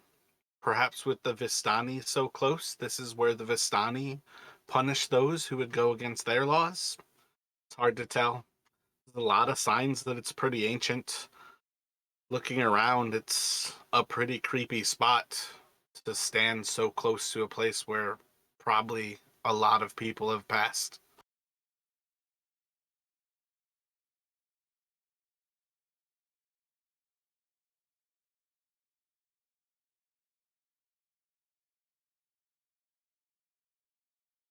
So as you all continue along the road, going to be some time where it's rather normal kind of dirt road with a lot of pebbles and things to it, where you can see signs of wagons having passed by. And after about 2 or so hours, getting close to where it's uncomfortable and you're starting to fear that the moon's going to arise, the howls of canines in the woods seems to be getting a little bit more regular and maybe a little bit too close for comfort. Let me get a perception check from the three of you.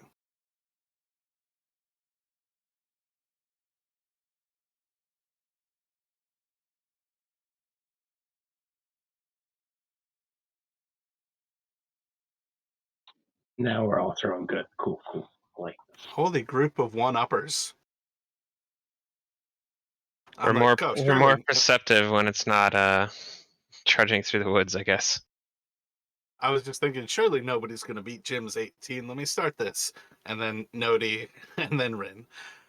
So as you all kind of progress forward, Rin, you're going to be the first to pick up that as the sound of these creatures in the woods howling starts to like sink into your ears, you're also going to hear the sound of music. And there's a few moments where it's far more comforting to hear a little bit of music than it is to hear the sound of these howls is frightening. And in these moments, it does tell you that, yes, we're getting closer to people and perhaps a place that is not simply solemn and like filled with death and fear. You're coming to a place that seems to be happy.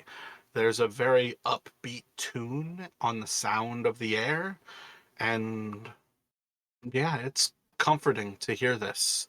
And it's only a few moments past once Rin hears this that the others can hear it as well.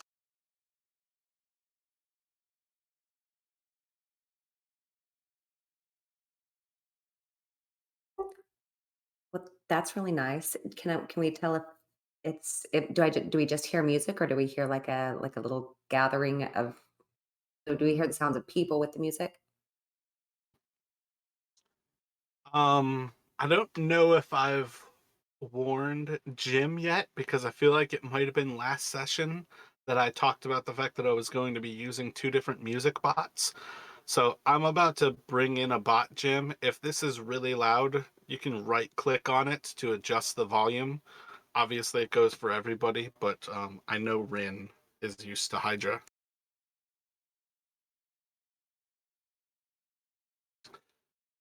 So as you all kind of progress closer and closer to this area, it won't be long before you do pick up that, yeah, there are definitely people here.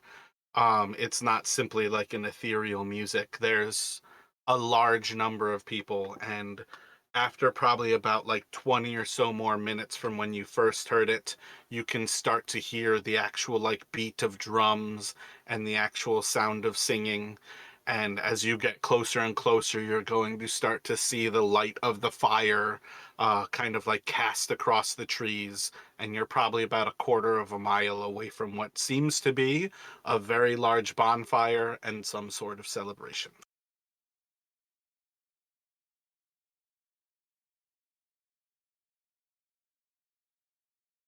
I'm just gonna kind of look at everyone and say, "This seems a little too good to be true. Seems like a great relief and like a normal place. Let's go check it out."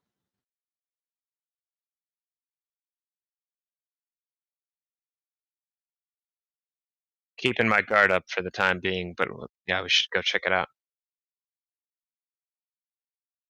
Does keeping your guard up look like something, or do you mean like you're just kind of telling them like I don't want to trust this? Yeah, I'm just expressing skepticism to the group. Like I'm not gonna walk around with my hand on my hip, on my quiver or whatever. It's more just keeping my wits about me and looking for anything to be wrong. Arena's just going to take a moment to kind of like I feel like regardless she's in a hood for as much as possible, try to hide the fact that she has this blaze red hair. But she's going to kind of like just pull the hood like a little bit in towards her face, almost like pinching it around her chin kind of thing. And kind of looking towards you all. The Vistani are many things, but a single group they are not. There is much good and there is much bad in those who serve the devil.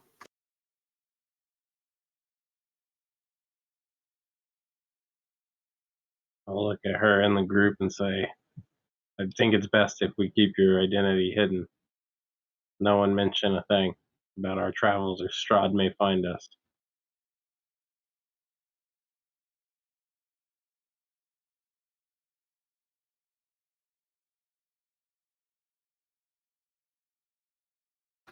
So as you all approach a little bit closer, the sound of the river becomes kind of like a little bit of a backdrop to their music that they're playing.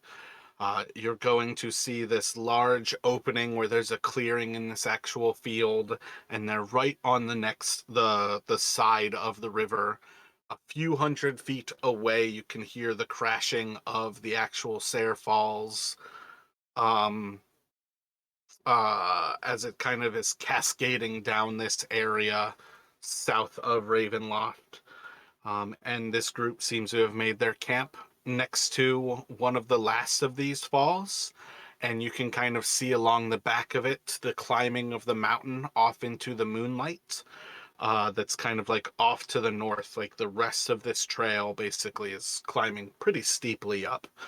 Um, a lot of this camp is filled with wagons. Many of them have massive tents. They're kind of built off of one side or the other. But on some level, you can kind of see that these people are very much travelers. They're not, there's no home that exists here. Everything is like hoop tents, just like drawn tapestries, and these wagons for supports.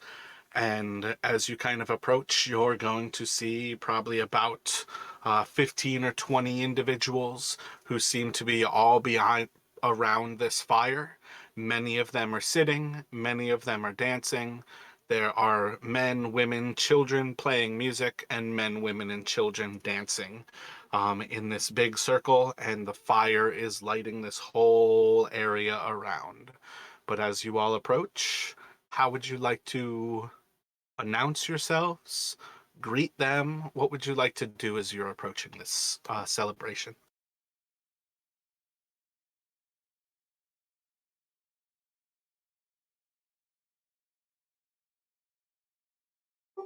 So Rin would approach very warmly with a smile and listening to the music and looking like she's very very interested in getting to know what's going on here and looking to make eye contact with the new people in the group as she walks up.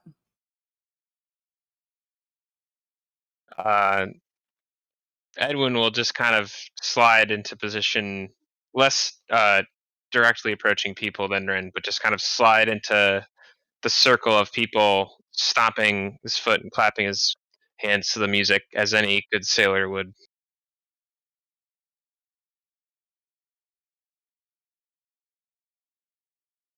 I'm gonna kind of walk over just on the outside of the circle and just glancing at everything, seeing how everything's constructed, and trying to get a lay of the land. Anyone wants to talk, I'm open to it.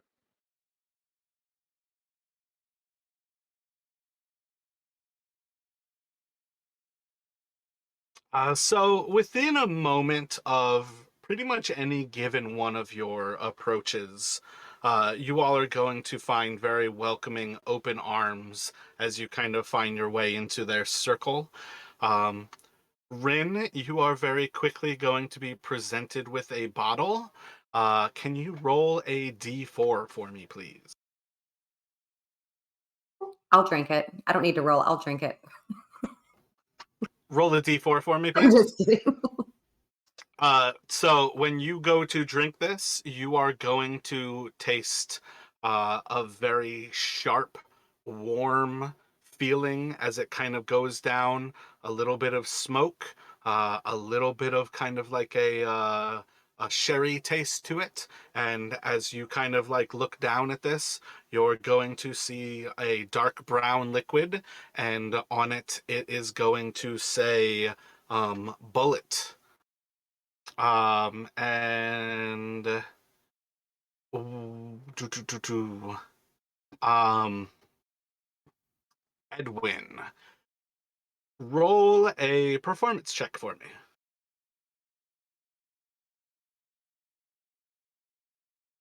As you start to clap and beat with the music, you are very quickly going to have a young lady who throws her arm under yours and pulls you into the circle of people who are dancing around the fire.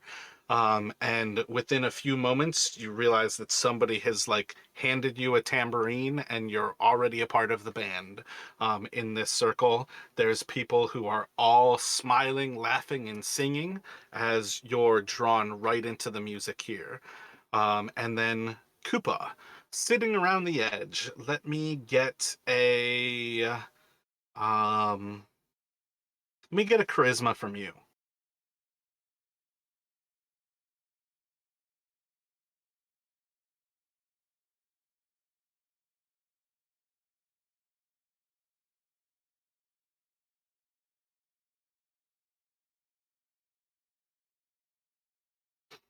As you kind of just approach the outskirts and don't really like approach anybody, but you're also not really like shying away from the light. It doesn't take long for a little child to kind of notice you like off on your own, and they're just going to move forward and raising up their hand, just kind of pull you in a little bit, trying to move you towards this circle. One thing that I didn't really stress, but all of these people are extremely gaudy, bright, and colorful in their garb. Everything about these people is very colorful.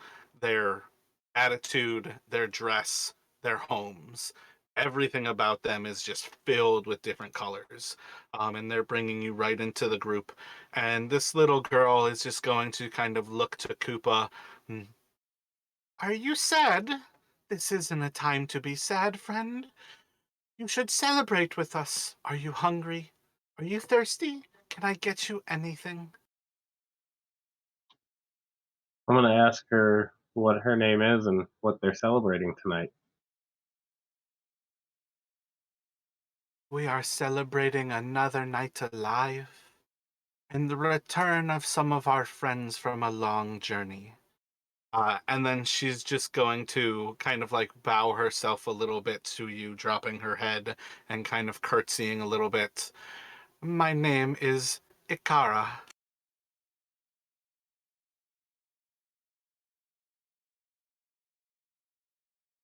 I'll bow back and say, Akara, my name is Kappa. It's nice to meet you. Where did your friends go on a journey to? She's going to smile a little bit to you. Through the mist, far traveler. It seems the Vistani are good at that. Tell me, do you know where I can find someone named Ava?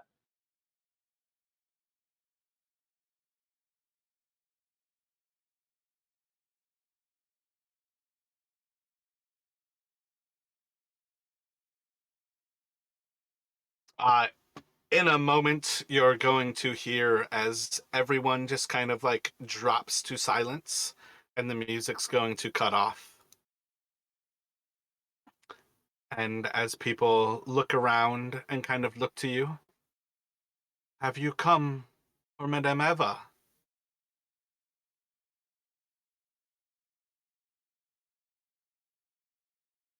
We were told we could come and get a reading here, and the Madame Ava would be the one to get a reading from.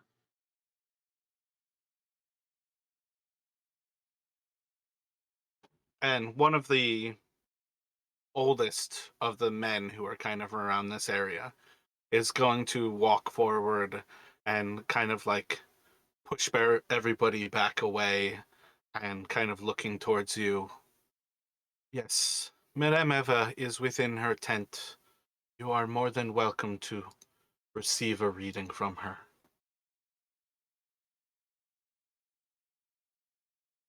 And you're just going to see like a particular area where there's a wagon set up, and off from the side of it, there's like many tents that are growing from this one. And within a few moments of kind of looking around this little like tent village, you're going to certainly spot that this is the largest of the tents in the area. And among like the most things that seem to be kind of like growing out of this wagon, but as you kind of approach closer and closer, this is also one of the quietest places. But as you start to walk away from the group, they're going to start to play music again. Um, are Edwin and Rin going to follow as you see Koopa kind of drawn in towards this tent?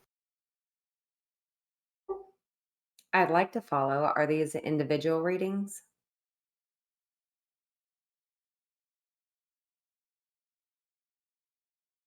Does Koopa mind if I hear his business?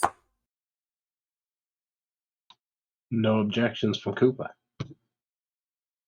All right, I'll tag along as well. Then I hand the tambourine back to the woman and take a deep, sweeping performer's bow.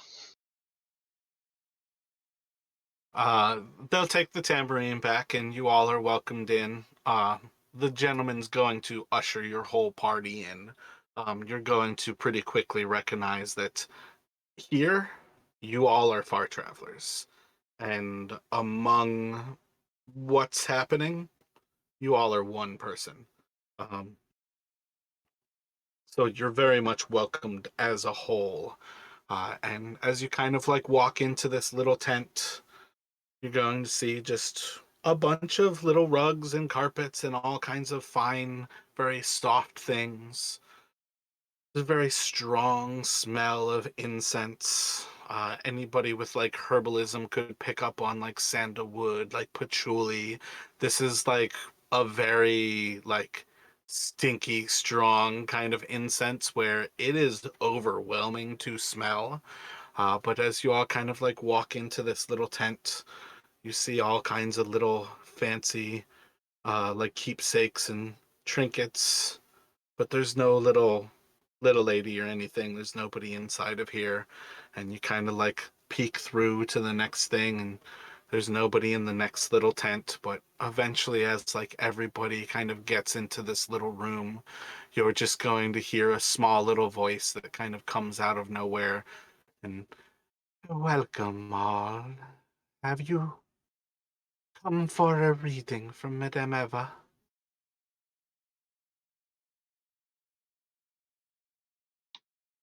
Yes. We had met some Vistani, and they said that you would be able to give us a reading. I'm interested. Yes, very interested. Likewise. If you all would take something dear to you and place it on the table for me.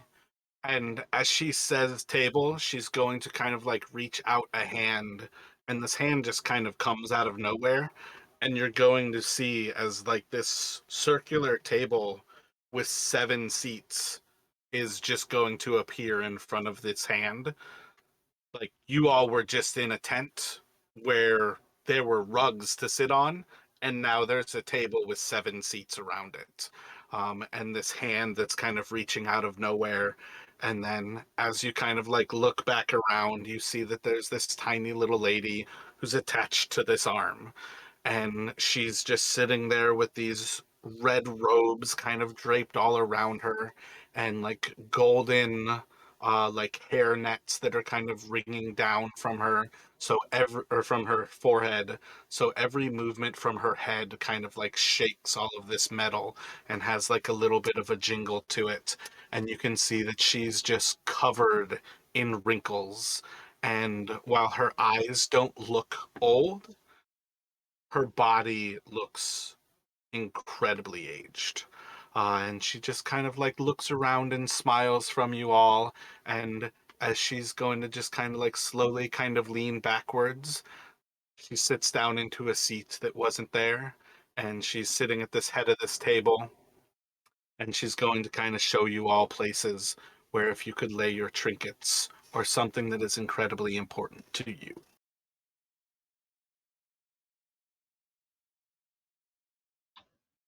So I'm going to pull out of my pocket Raymond's amulet, same one that I share. I'm going to place it on the hand. She's going to look towards you and she says, "Your friend cared greatly for this. Do you care enough for them that this is valuable to you when Raymond is gone?" He was not a friend, he was a brother. And it's one of my most cherished possessions now. The only thing I have left to remember him by. In this foreign land.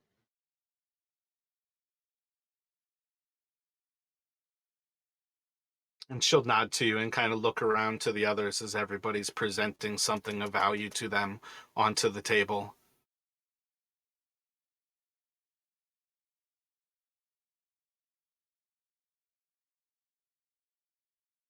I hand over a short segment of thick nautical rope that's really salt encrusted and grimy and looks like it's seen quite a lot of travel. And I just set it on the table without saying anything.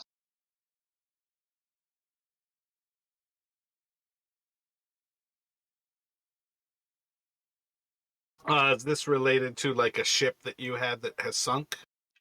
It is the sole ship that I ever served on as the resident sorcerer for a smuggling operation that I survived the wreck of. Is the only thing I have left to remember that part of my life by. Gotcha. Do you have a name for this ship? The Sparrowhawk. So as you place that on the table, she's going to look to you and say, The sparrowhawk is still quite close to your heart, my friend. That will do wonderfully for you, Edwin.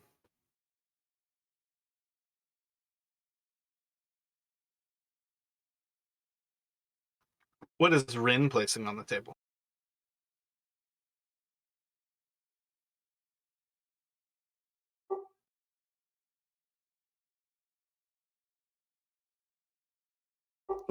um, this a stone.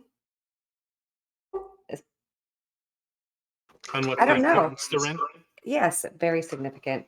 Very significant. It was given to me by someone in our last journey, and it's really the only personal item I carry on me. So as you place this object, your object, onto the table, she's going to respond in a very similar way as to the others who have all placed something. She's basically called them out on naming something that she has no business knowing. She knows who gave it to you, why it's significant to you, and kind of acknowledges that this is a good thing for you to place here. And she's going to finish by calling you by your name, Rin, despite not actually having been introduced. And she would have done this for the entire table. But as everybody finishes kind of placing their objects, the table itself has a little crystal ball that has just been kind of like floating in the center of it. And you all can see all of your objects around this outer edge kind of make a little bit of a solar emblem, where all of your objects are kind of like a ray coming off from this little crystal ball that's just kind of bobbling up in the air. And with candles all around, it's casting these many different colors of light around this table and around this room. As you all start to look around and let these smells kind of permeate through things, you're going to notice that you're not in the same room that you walked into. You are in an extremely large hall that seems to go on and on forever. And you're just in the center of this little space where this little table is, with this little lady who's kind of staring at you all and acknowledging everybody, until she's going to start to snaps her fingers, and you're going to see a pile of cards that start to shuffle. And she's going to ask you all, as they kind of like float around the circle, for each of you to place your hand on top of it, thinking about your object, and kind of just putting in your own thoughts about these things. So basically, like, your object is below the deck of cards, and then your hand is above the deck of cards. And each of you kind of like holds that position for like 5 or 10 seconds before the deck moves on when you open your eyes. And then eventually, after about 5 or so minutes, it's going to come back to her, and she's going to continue to shuffle these cards. And you all are going to notice after some time, her eyes have gone completely black. And she no longer has any like white of her eyes. She just seems to be kind of like staring forward, almost catatonic, but the deck is still moving. And as she's kind of speaking about things, she's going to note the moment where each of you has come into this story, that you are all far travelers in a land where you will never leave again, that you have great trials, great, great things to do before you will have freedom from Barovia. That her people, your people, and all the people of Barovia are all locked into this horrific cycle that, if nobody does anything to stop it, will continue on and on.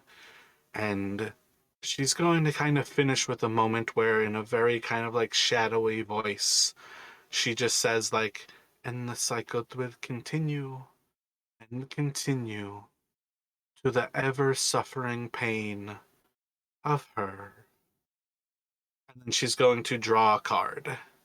And as this card kind of like pulls out from the deck, um, like in the shuffle, it's going to kind of like come out a little bit, and like she very quickly like reaches out and grabs it. Like that's how she kind of pulls it, is just in the middle of this other conversation.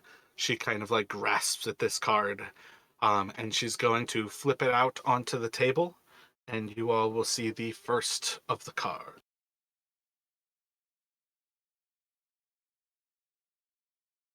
It is the leftmost of these cards. It is the Seven of Discs. And as she looks over it, she's going to say, the Seven of Discs. Failure in Netzach. The conditions of early life. Earthly life. The conditions of earthly life. Look to the crossroads of life and death. What is buried among the deads is most important, for the wisdom of the ages is yours. And almost seamlessly, she kind of continues back towards the previous little conversation, and kind of like almost without even recognizing that the card was pulled, Madame Eva is kind of talking around the group, and these cards are still shuffling before her, and it's maybe another like 5 minutes before, still in her trance, but still more Madame Eva than when she pulled the card. Another card is going to kind of flip forward from the deck, and very quickly she's going to reach out and grasp it. And you're going to see as she places it down on the table, and it is the top card, the Three of Cups. And as she kind of sets it down, Three of Cups, abundance in Bina, fruition, love. Look to the pool of the lovers in the west. The water contains the blessed light of the white star Del Ban. And then as she finishes the last syllable of Del Ban and kind of like draws off, the cards continue to shuffle. She continues to have conversation with you all. 5 minutes go by, 3 more minutes, and a card slips out of the deck, and she grasps it midair and sets it down onto the table. The Six of Swords. Science in Tifereth. Invulnerability in the swords, rose-tipped cross. Beneath the bones of the blackened... Beneath the blackened bones. The Mad Dog's mausoleum. Created of intellect. Science. In swords. And she's just going to kind of like almost shake her head a little bit. Her eyes are still blackened, kind of looking around to the group. She continues the conversation, and the cards are going to continue to shuffle. And over the next few minutes, nothing seems to happen. Maybe 10 more minutes pass by. And then all of a sudden during this conversation, card's going to flip out of the deck. She's going to grab it and set it down in the southernmost position. And she's going to say, Lust, the Lion of Teth, joy and desire, the prison and death, the doom of those who have died and remain trapped in many bodies. The woman gives the cup of life, the impregnated womb. Seek the daughter, death's ally. Her fate is in the balance. A womb of water would give her new life, or present her death. And as she finishes the syllable of death, continues on with the conversation. Eyes still blackened, the deck of cards still shuffling. Until eventually another few minutes goes by and the final card starts to move out. She will reach for it and place in the center the Hierophant. Cosmic law, governed by the heart of a child, dominion through will, the cosmic principles. Where the mother lies, so too you will find the fate of all the future. And as she finishes saying future, her eyes are going to go back to white and normal. And she kind of looks to you all as the deck kind of floats down to the table. And looking over everybody, was that what you expected to hear, far travelers? And as you kind of look around to each other and look around, back inside of the tent, this little lady's sitting at her chair. Everybody's around in the circle. The crystal ball is still in front of you. All of your objects are still in front of you. And those 5 cards sit in the center of the table. Or I guess like kind of like on her side of the table, where like you all have your objects. She has those 5 cards like in front of her. But they're kind of like almost a little cross below the actual sign of this crystal ball.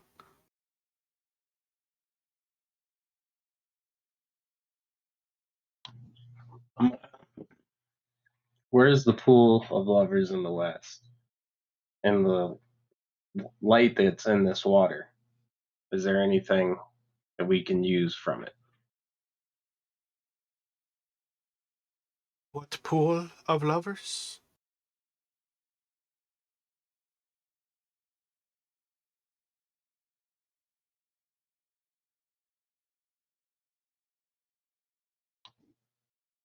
Thank you very much for your reading. Where do you draw your powers from?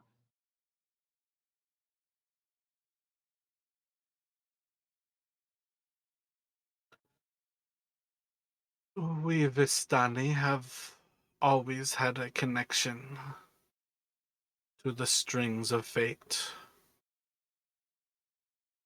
The women of our culture have always been able to read the cards, while the men have had other gifts.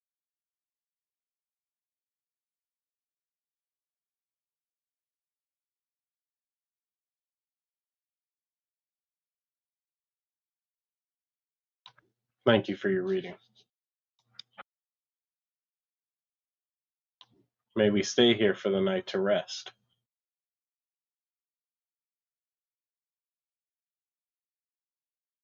You are more than welcome to stay, far travelers.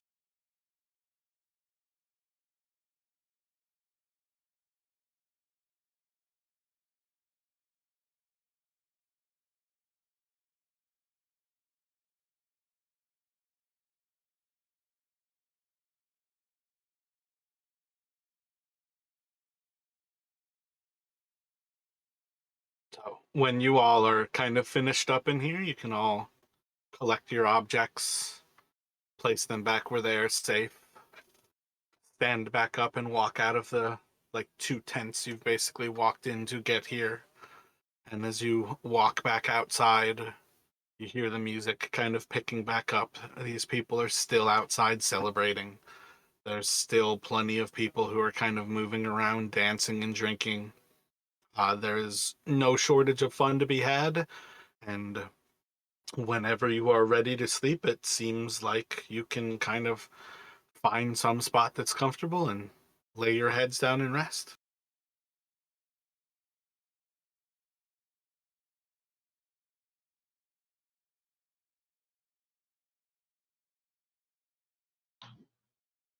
Do you guys think we should rotate watch?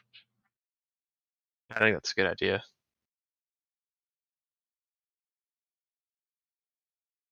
Maybe we keep it a little subtle that we're keeping watch, and just the person who's awake kind of sit at the fire with their back against something. I don't know, a tree. Agreed. Just kind of sit up and keep watch over without being too on guard. Right. Yeah, we don't want to look. We don't want to look suspicious to the rest of the camp. Like we're expecting trouble, but we want to be ready for it.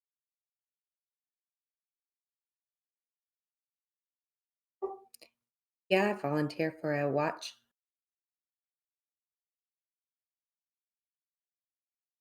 All right, I'll take second watch. So And we need how many? I can do third and fourth. Once Rin meditates for 4 hours, there's no need. So if Edwin takes one and Koopa takes another, you all have all of your watches effectively covered. But you all can sit down by the fire, and as you relax, these people seem to be partying through the night. So regardless of where everybody's trying to sleep, the person who's like near the fire is constantly inside of a party. There's no risk of you really nodding off and falling asleep while they are out celebrating. You will have regularly people kind of stopping by with different bottles and handing them to you to drink at different times. Sometimes it's wines, sometimes it's hard alcohol, sometimes it's things like ciders and meads. But overall, these people are filled with abundance, and they are going to celebrate through the darkness of the night. And yeah, the morning's going to pick up. You all can take a long rest here. And basically come to the next day whenever you are ready to set off. That's probably where we're going to pick up, is right after this next session.